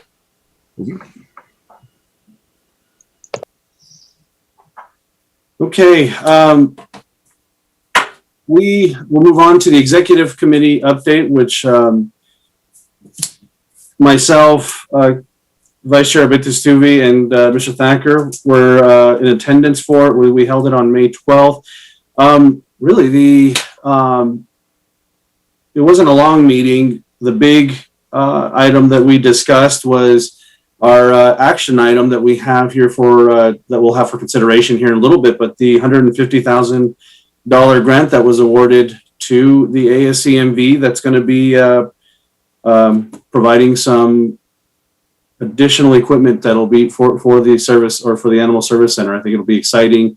But it was just that. And then I know we had discussed previously, which was from the budget we approved at the last meeting, the additional amounts that were going to be coming from or had been proposed to come from the county, the $200,000. And so there was a question around that. And just as a quick update, that was adopted as part of the additional amounts that was requested was adopted as part of the county's preliminary budget that was approved here this past Tuesday on the 25th. So that's all I had noted, or at least written down from the meeting. And unless, I don't know if Clint or the Vice Chair have anything to add, but or if I missed anything. Okay, just want to make sure. But that was it. So if there's any questions, thanks. Not seeing any, so we'll move on to the Facilities Committee. Mayor Pro Tem Gondara? Oh, sorry, I see Mr. Enriquez, you have your hand up? Yes, sir, Chair. Yeah, excuse me. I just spoke to Tony Trevino. I know he's coming up next with some updates. He didn't get an invite. If I could get Adrian Guzman to send Tony an invite so he can present the facilities update that he has. Okay. Sorry to interrupt. Thank you. No problem. Okay, Mayor Pro Tem? Yes, thank you. We met earlier in the month. It seems like eons ago.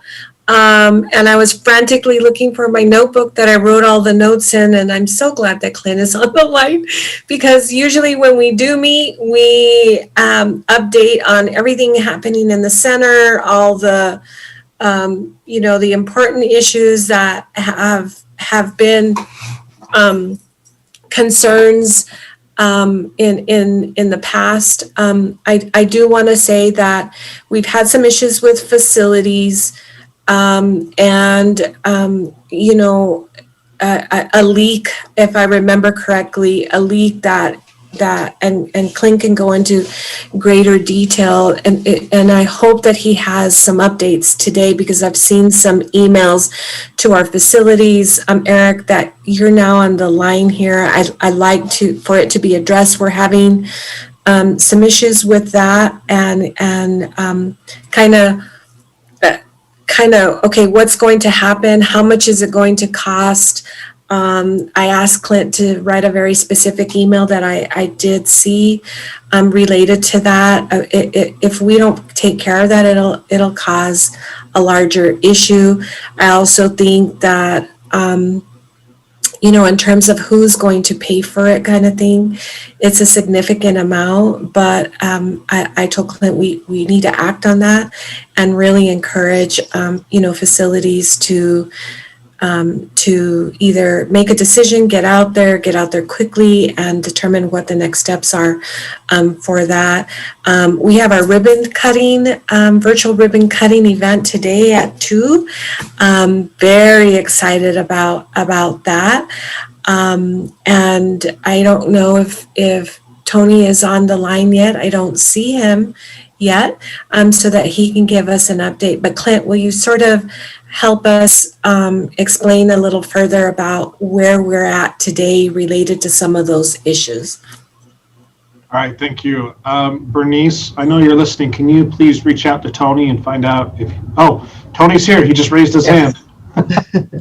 Great. All right. So to update, yes, we had some issues with our drains coming out of one of our kennels where the pipe was actually broken. We don't know if it was broken by the individuals who came out and snaked it to clean it out, or if it was an old break and the snake just found it. So regardless, we're going back and forth with facilities about, one, who's going to be paying for it, as this is a city facility. And then we also going back and forth about when it's going to be paid and so on. And so with it being an emergency situation, we just went ahead and processed it as we were going to do it, and we can figure it out on the back end when that time comes.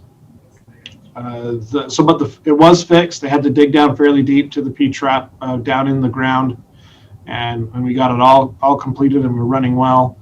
We are having some issues with HVAC, but those, again, have been addressed through the proper channels of the Munis system and getting it in that. And we even got a reply back saying that they'll have somebody come out and take a look at it. So things are looking up. Things are looking good for those. Clint, we also talked about the vacancies and sort of where things are at with the new veterinarian position. I want to say that it has been posted and you had someone, I think, in mind. Where are we at this point in time? That has been a very, very difficult position to fill. We have had it on for, I believe, over a month. Bernice will correct me if I'm wrong. But we've changed it actually to be a continuous recruitment because we're not getting any interest at all. We get a lot of hits on it. I think over 1,000 some odd hits, but no applicants. So I talked with Dr. Haddon yesterday, and we're talking about doing it so it looks, typing something up and posting it at different places so it looks more attractive, and then referring it or linking it to the actual city, the city registration or the application. Because we want to point out a lot of the bonuses that we have, bonuses like we'll pay for your license, we'll pay for your continuing education, we'll pay, those types of things that veterinarians usually have to have and do, we can help out with. And we also might have to increase the pay to get somebody down here for that. So we're looking. And is there like a National Veterinarian Association or something that you have reached out to? Oh yeah, we posted on the American Veterinarian Association. We also posted on the Shelter Veterinarian Association. We posted on the National Animal Care and Control Association. We posted on the Animal Administrative Welfare Association, and then we also reached out to some of the ag cities or the ag colleges and looked into those. So it's not for a lack of trying. Yeah. There's some other options. Dr. Haddon is going to be reaching out to some schools that have a veterinary program where they need an internship, because we thought maybe we could do like a smaller paid internship and have these individuals be working under Dr. Haddon as a mentor. I mean, we're looking at everything, and this is the same problem all across the country. I'm part of a Facebook group of directors of animal shelters, and they all say the same thing, that veterinarians are so hard to get. Let me rephrase that. A surgical veterinarian that can do a lot of surgeries is hard to get. We can get, and maybe that's the case because in our application it states we'd like them to do a certain number of surgeries a day, or expect this many, or focus on surgery. And some of them don't like surgery. Some of them like to do more of the clinical work. So we're working on that. Some of the other vacancies we have, the animal caregivers vacancies and the front office vacancies, those jobs are continuous postings, but they just, they close, quote unquote close, meaning we'll take a look at the applications just yesterday. And then on Tuesday, the volunteer coordinator closed, and so did the grant writer. The volunteer adoption specialist. And then the grant writer, we'll hopefully be doing interviews tomorrow or next week for the grant writer. So things are continuing to look up. Our hang up has been with city human resources after the interviews are done.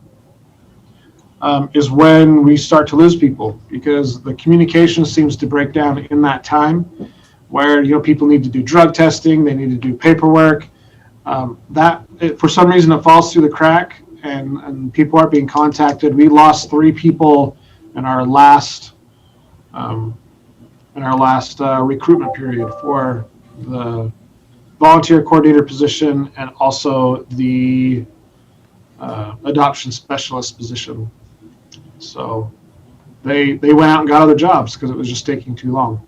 Yeah, I appreciate that, Clint, giving me the feedback. I know Ms. Enriquez is on the line, and I like for him to be able to take that back to EFO and HR.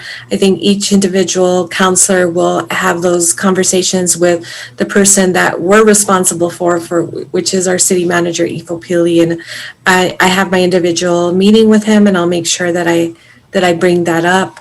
And it's something that I have brought up consistently as we are struggling, right, to put that. So to go back to the comment about the possibility of raising pay for the veterinarian, is it pretty low or is it comparable to others? And what do you think that might need to look like? I believe it's comparable. It's, I want to say 109 right now. It's in the range of 109,000. So I think it needs to be a little bit higher to get somebody to move down here, because this isn't a position where we're looking at a couple days here or there. It'll be a full-time position to come down and to live. So we're not talking about a huge increase, but we're talking about a little bit more just to gain the attention maybe of some people. Okay. Okay, good to know. Good to know. Thank you, Clint. That's all, Mr. Chair. Okay, and then I see Mr. Trevino is on right now.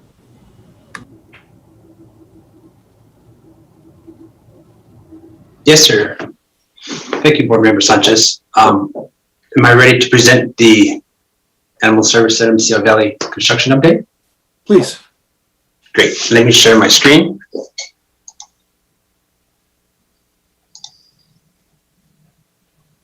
That go through? Oh, it's starting now. Yeah. Great. Well, thank you, everybody. Appreciate the opportunity to present the Animal Service Center Geo Bond project that is, as Councilor Gandara mentioned today. We have the groundbreaking. So let me get started. So again, just a brief background. I've mentioned this before, but the GEO bond was approved back in 2018 for $35.6 million. That had 4 questions involved in it. Question number 2 was the Animal Service Center, which was $9.8 million, which consisted of the entire planning, design, and construction of the project. So that was the entire gamut of the project which will be from cradle to grave. Let me move this photo over here. In January of 21, SAC had a meeting which selected the contractor based on performance. I know there's been several questions on how this contractor has been selected, whether it was price or based on performance. So the process we've been going through is a SAC evaluation, which has past performance and experience as the highest scoring criteria to select this contractor for this project. We did not want to go with the lowest bid due to just the importance of this project and the time frame that we're constrained to get this project opened up to the public by the end of 2022 for our gold bond cycle. We did have a pre-construction meeting on May 19th. And the start date is scheduled for May 24th, which was 3 days ago.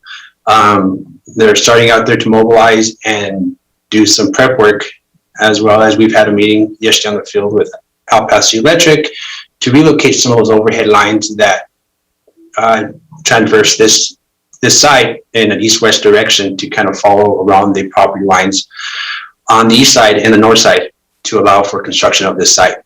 Just kind of due to the terrain. There's a huge hill right there in the middle that's been making this kind of difficult and some utilities there. So, also with this Animal Service Center, for just as close as it was in relation to the Animal Service Center was the dog parks. We also included some funding for the dog parks to be part of this project, since one was at the site, due northwest of the building. And then also we have another dog park at Bear Lake. So just due to the ease and the just the simplicity of the project, we included those 2 parks as part of this one. Here's just a current status of where we're at.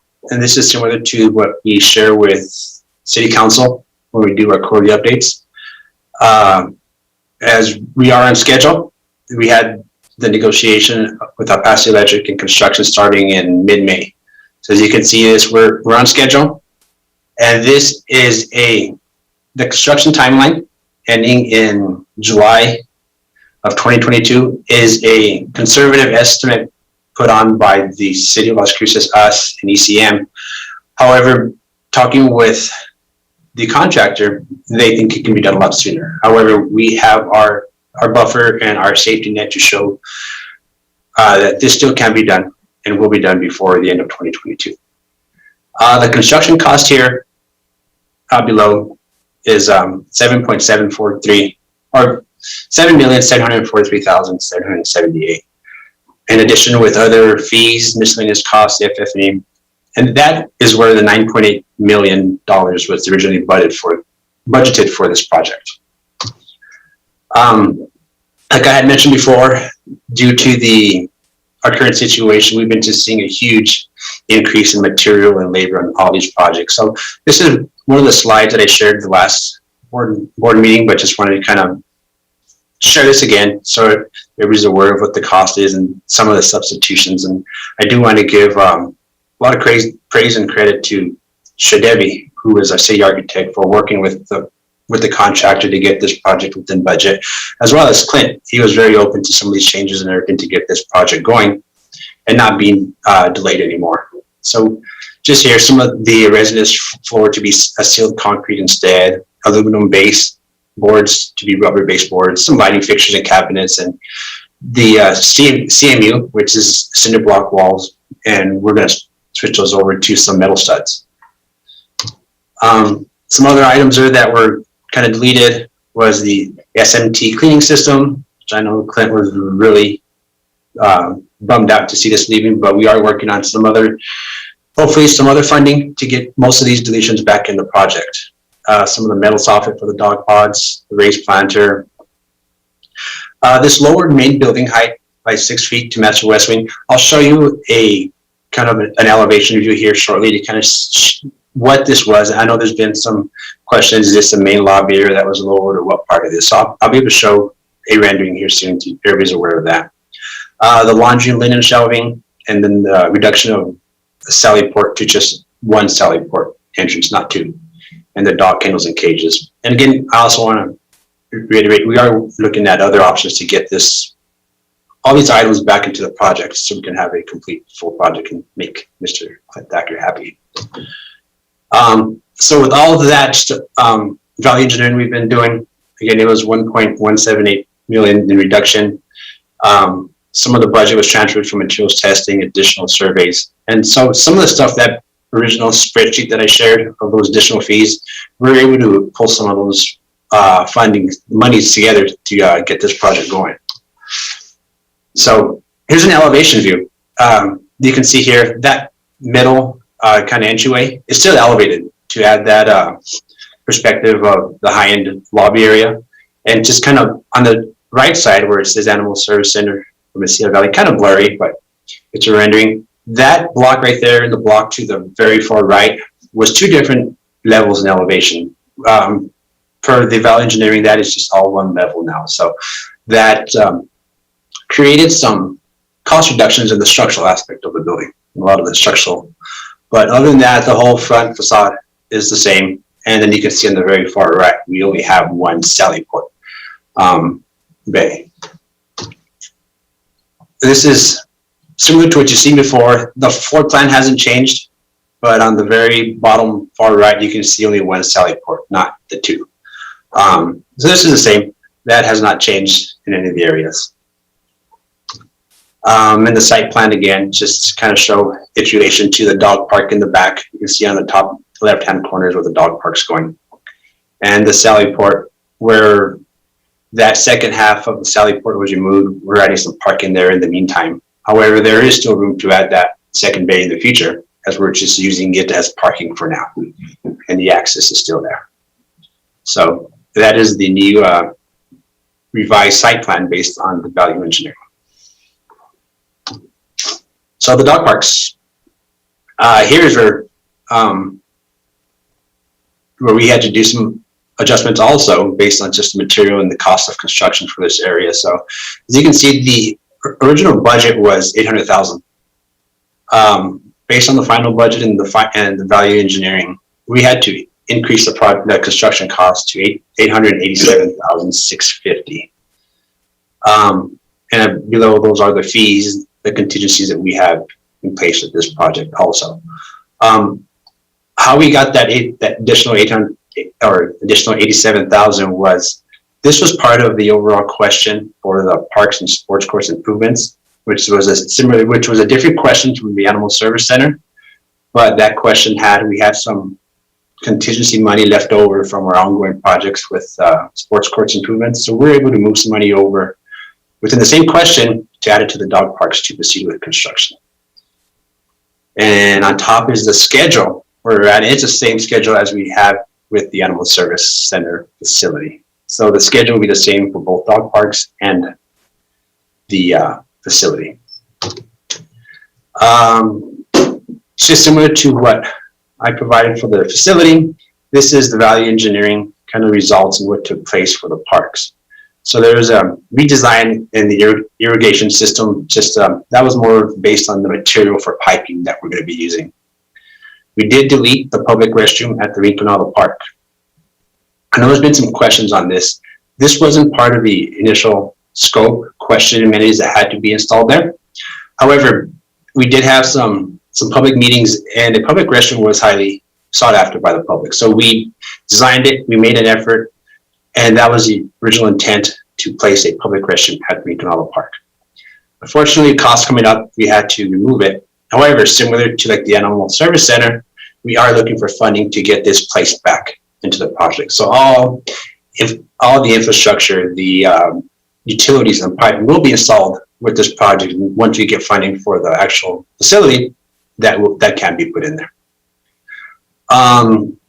We had to substitute some of the shade structures, which was metal before, to some tensile fabric, which isn't preferred due to kind of maintenance costs and the longevity of the fabric. However, again, the price of metal has skyrocketed over the past couple months, but this is one of the areas that we're also looking. We have time to change that shade to metal in the future if funding comes available. Just swapped out some of the manufacturers for the drinking fountains. We are still going to provide them, but just a different manufacturer allowed for some cost reduction. Again, for the site furniture, we're just going to substitute with a different vendor to kind of lower those costs. And unfortunately, the decorative concrete, it's just going to be kind of flat concrete, and we're not going to have the pretty picture stamped in the concrete, but that'll be hard to install later on in the future, just due to the concrete already being set. So here's a aerial of the dog park at Burn Lake. It's the same dog park, nothing has changed. Again, just with the same things that we reduced all was the irrigation, some of the stamped concrete, and the shade structure material. There was no restroom set or planned to be here due to there already being a restroom located at Burn Lake. So this one was just minor revisions that occurred at this site. The Rinconada Park. This is a revised layout. And again here, the dog park, the restroom has been removed. However, the area, the area is still there to place it back in the future where it was planned to go. So that is all that's changed here, and just the decorative concrete and the shade structure material. So other than that, it's the same. So that is that one. And that is my last slide. So I am open for any questions or discussions for any one of the projects. Mr. Chair. Mr. Nellens. In one of your earlier slides, you had 16.9 million allocated to parks, which struck me as a lot of money for parks. But it's really closer to 1.x million. So what does that 16.9 represent? Board member Allens, with this year, 16.9 has had several projects involved with that 16.9 million. That was an improvement to several sports courts and facilities throughout the city, a new East Mesa recreational complex, the dog parks, and Unidad parks. There are several different projects associated with that question. So it wasn't limited to just the new construction of the facility? No, sir. There are several other items. I just took that portion of that question and included it with the Animal Services Center. Did the GO bond cover more than just the construction of the new facility then? Can you repeat your question, sir? Did the bond allow for construction of other facilities in addition to the animal center? Yes, so the question that I believe that was for the Animal Service Center was strictly for the Animal Service Center only. There was another question that was for fire station number 3, and which is a totally different budget, totally different question that accommodated for the construction of that fire station. So those are the only 2 buildings and facilities that were part of the GO bond. So where was the permission to improve these other park locations? The permission, the permission and the GO bond process, several parks were called out within the question and were identified as part of the whole process for the GO bond. So each one of these individual parks, Apodaca Park, Young Park, these are all identified in the GO bond process. Okay. Thank you. Yes, sir. Councilor Flores? Thank you, Mr. Chair, and thank you so much, Tony Trevino, for your presentation. With some of the materials, and there were modifications in all of the Go Bond projects. I believe we had a total of 4. And is that correct? Yeah, we had 4. Yeah, and they were, those were the ones that were voted on by the residents of the voters of the city of Las Cruces. And what you did today was make a presentation on the Animal Service Center, and that was one question. And then the dog parks fall under the category of parks in general. And so, but thank you so much for including that, the dog parks.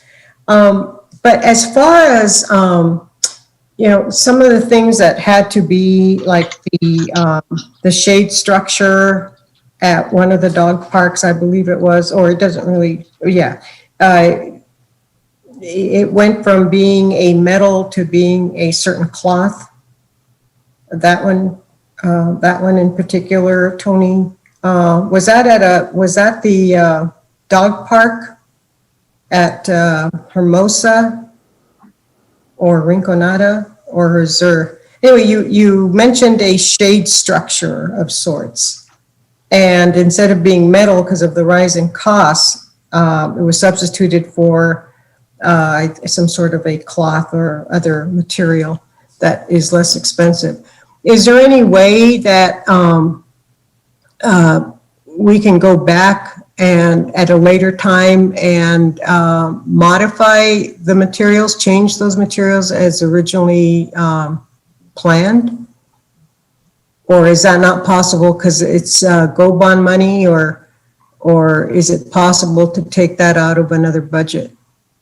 Board Member Flores, this is the plan. That's why I had put those as substitutions. We definitely have time to revamp those and put metal, and that is our goal, to find that additional funding to swap those tensile fabric shades to the metal. So we'll have the same support, same structural there. This was just to kind of get the project going, and that shade structure is one of the last things on the agenda, on the schedule to be installed. So we definitely have time for that. Oh, great. So there is some room for finding funding from other sources that would not be violating the Go Bond money. Because the Go Bond money is being used exclusively for the projects that people voted on. But we can still modify those things with other funding. Thank you so much, Tony. Thank you, Mr. Chair. Thank you, Councilor Flores. Is there any other questions for Mr. Trevino? Okay. Mr. Thacker. Thank you, sir. I also want to point out really quick that a lot of the things that at the center that we had to value engineer out, a lot of them are being plumbed for, I should say. So stubbed out, it's called. So purchase of those things can be done later, like the cleaning system Tony talked about, stubbed out, so we can just purchase the system. The digester we talked about, stubbed out, so we just can go in there and just purchase the system only. So we're grateful that that is still included in it. That's all. Thank you, Clint. Thank you for the update. That's good to know. And at least then, like you're saying, there might be a future investment there. Okay. Councilor Flores, I see your hand up again. I just wanted to make sure I don't. Okay. All right. We're very good. Thank you, Mr. Trevino, for the update. No, thank you all. I appreciate the opportunity. Thank you, Tony. All right. We're on to agenda item number 5, action items. 5A is resolution 2021-05 to accept the $150,000 Carol Petrie Foundation General Operating Support Grant. Ms. Thacker? Oh, thank you very much. Isn't this exciting? This is great. So we were awarded, the ASCMV was awarded the Carol Petrie General Operating Support Grant.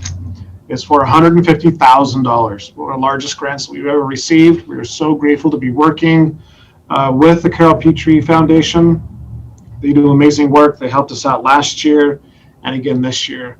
The main things we're going to be using this for is we want to fully equip our drive-through clinics. They are incredibly successful, vaccinating and microchipping the animals of Doñana County. So we want to have at least 4 in a year, and this grant's going to help us do that. We are going to be purchasing everything, including a covered cargo trailer to put everything in. So we can we're ready for an event. We can just hook it up and go to the site, unload, and load it back up.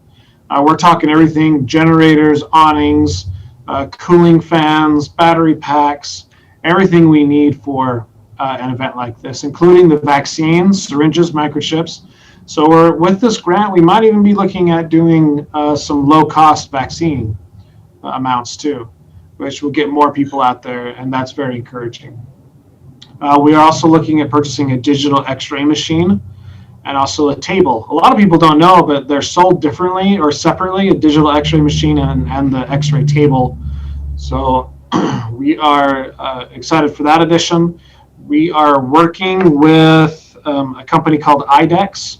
IDEX is the foremost company in the world when it comes to veterinarian supplies and other supplies for testing, for machines, etc. So we're excited to be working with them. We're a shelter, so they're giving us some special pricing because of what we do. So hopefully that'll be in place soon. There are some things we need to do before that, and that's like it needs its own dedicated wiring. So we're working on getting that through as well. And then with the remaining, we're looking at purchasing some kennel supplies. Just some things that, needs to be done, just upkeep, cleaning, updated cleaning, some storage areas, just to keep the center looking nice and pack up some things. Another reason for this is with our impound area of the new construction, the impound area is going to be going away because they're going to be basically tearing out our impound lot area. So we have to reroute how we're doing our impounds with animal control. So we're thinking of most likely going back behind the building and then coming back around. We don't know exactly how it's going to work yet, but we know we need room. So consolidating a lot of the sheds and things in the back area will be good and get room for that. So we're excited for it. So it'll be going into our fund of 7440, $150,000. And your board options are yes, no, to amend or to table. Okay. Thank you, Mr. Thacker. Are there any questions on this item? Okay. Can I get a motion and a second to accept the grant and to make the necessary budget adjustment? So moved. Moved by Councilor Flores. I'll say Commissioner Allens, I'll take that as a second. Of course. Okay. Mr. Thacker's. Pardon me. I'm sorry, Chair. Sorry, go ahead, Vice Chair. Sorry. I do believe we do have to do a roll call vote. Yeah, correct.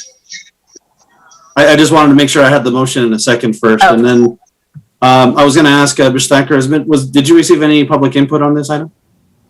No, I did not. Okay. Okay, if there's no other comments or questions, would you call the roll? Yes, I will. Chair Sanchez. Yes. Vice Chair Abetistube. Yes. Board Member Gonda. Yes. Board Member Flores. Yes. Board Member Ellens. Yes. Thank you. Motion passes, sir. Thank you, Mr. Thacker, and congratulations, and thank you for that's an amazing award. All right, item number 6, public input or general public input. Let me look really quick again at my email and see if nothing came through. All right, while you're doing that, Ms. Gilbert, is there with her hand up? And thank you for being patient, Ms. Gilbert. Sure. I have a couple of questions. One is for Mary Lou. being short 3 officers, I'm wondering how you're responding to calls. I mean, obviously you must have to prioritize. Is there, I don't want to use the word protocol, but a certain standard for that? Thank you, Jeannie. We have been short 3 officers for over a year. This is the process we have been going through for quite some time. We do have those positions well, actually they just closed. So they were posted for quite some time. And we've been trying to fill those positions. Of course, like I said, they just closed. So we're waiting to see if we can get them all filled. I'm hoping, cross your fingers, we can get all 3 of them filled. And then we can get those officers trained and back out in the field, and then we'll be full again. So that's the goal. To have all of those positions full, it'll be a long time coming. We have not been completely full for quite some time. And so, yeah, we have been, because of COVID, that's of course one of the issues, and then we've been shorthanded. So a lot of times we'll prioritize our calls because we're only going to first of all respond to the priorities first, and then as time and officers can allow, then we will go to the calls after that. Does that help? Thank you. Yes, it does. Thank you. You're welcome. And then my other question is for Gino, excuse me, on the owner relinquish, when people are wanting to relinquish animals to you, do you have literature showing what some of the resources are and talking to people about them, what people can do to, what are some alternatives? And do you feel you have enough? Maybe I already know the answer to that question. There's not enough resources, but what are viable resources that you can offer or suggest to people? Mr. Chair, Jeannie, thank you for that question. Right now, we don't have any literature that we are handing out to people that are wanting to own or relinquish. However, the officers are doing their best to advise them of the other rescue groups that are available to them so that the animals aren't going exclusively to the Animal Service Center. So for instance, for example, if somebody simply wants to own or relinquish an animal because they can no longer care for it, if it's a financial issue where they feel that they can't afford it, they can't afford the food, something like that, one of our resources that we send them to is ASCMV. If we had some literature with every agency that's out there, rescue agency, and what they can provide, we would definitely hand that out. So that would be an easier resource or material for the citizen to have. That way it would have a list of agencies, the service that they provide, and a phone number for them to contact.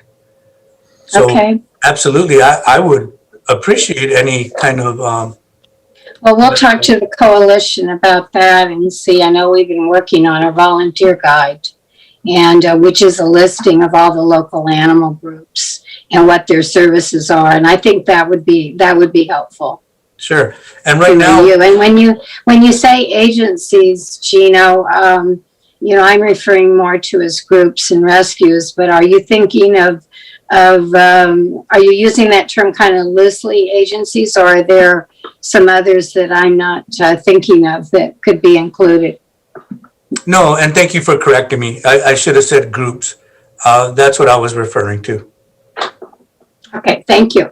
You're welcome. Because right now, what we're doing, the officers are saying is basically call the Animal Service Center, and they will then direct you in the right direction.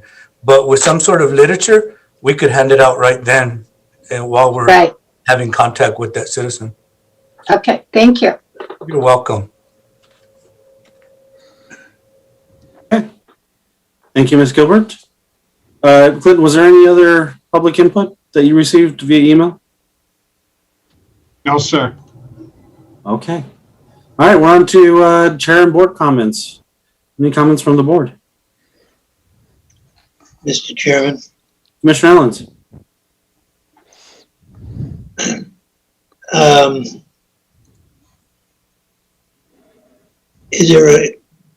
Will there come a time when we will start to meet again in person?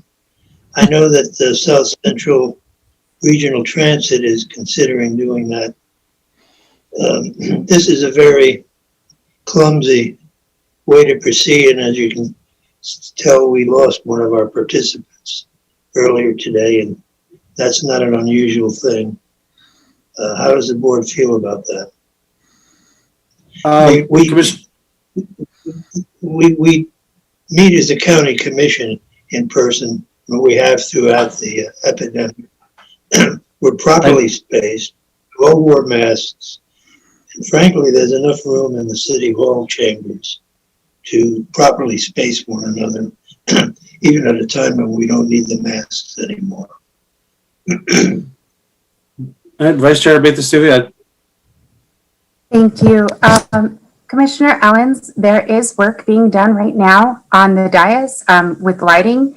I believe that we are scheduled to be able to go back in, I think it's about a month. I will defer to Mr. Enriquez on that timing, but the reason why we can't attend right now is because they are doing work on the area. Yes, Mr. Chair. Yes, Mr. Chair and Commissioner Ellis. Yeah, there is some lighting that's going on in our chambers currently. Our next City Council work session will be scheduled July 12th. So we're looking at sometime in July that we can start having meetings in person in our chambers so that we can spread out appropriately and still have safe practices going on. But it'll be July when we'd be available.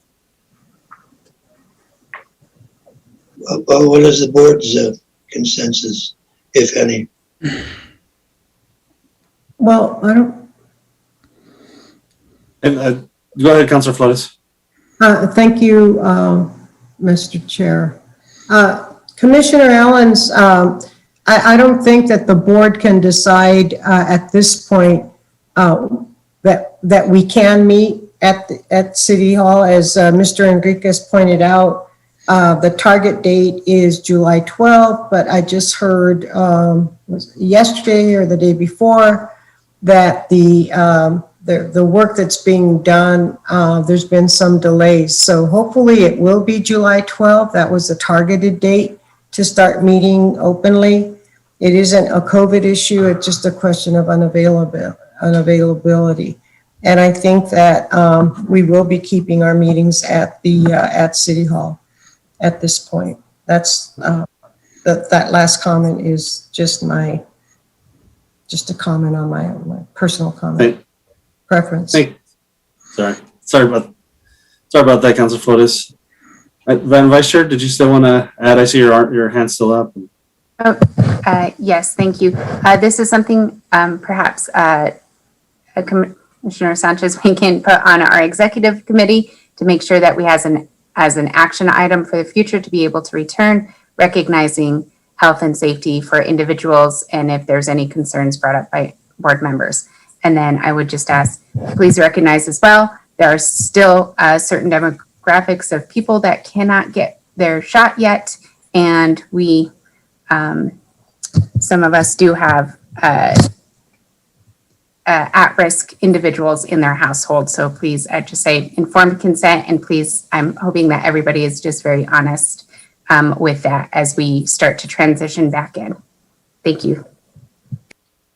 Thank you. Thank you, Madam Vice Chair. And I agree. And I think, I know we've already started having discussions, Commissioner Ellens, about meeting in person. And then this was the delay in terms of that had been, at least in I think it was discussed during the executive committee. So we'll again put it as Vice Chair had suggested, we'll have it as part of our discussion with the executive committee next.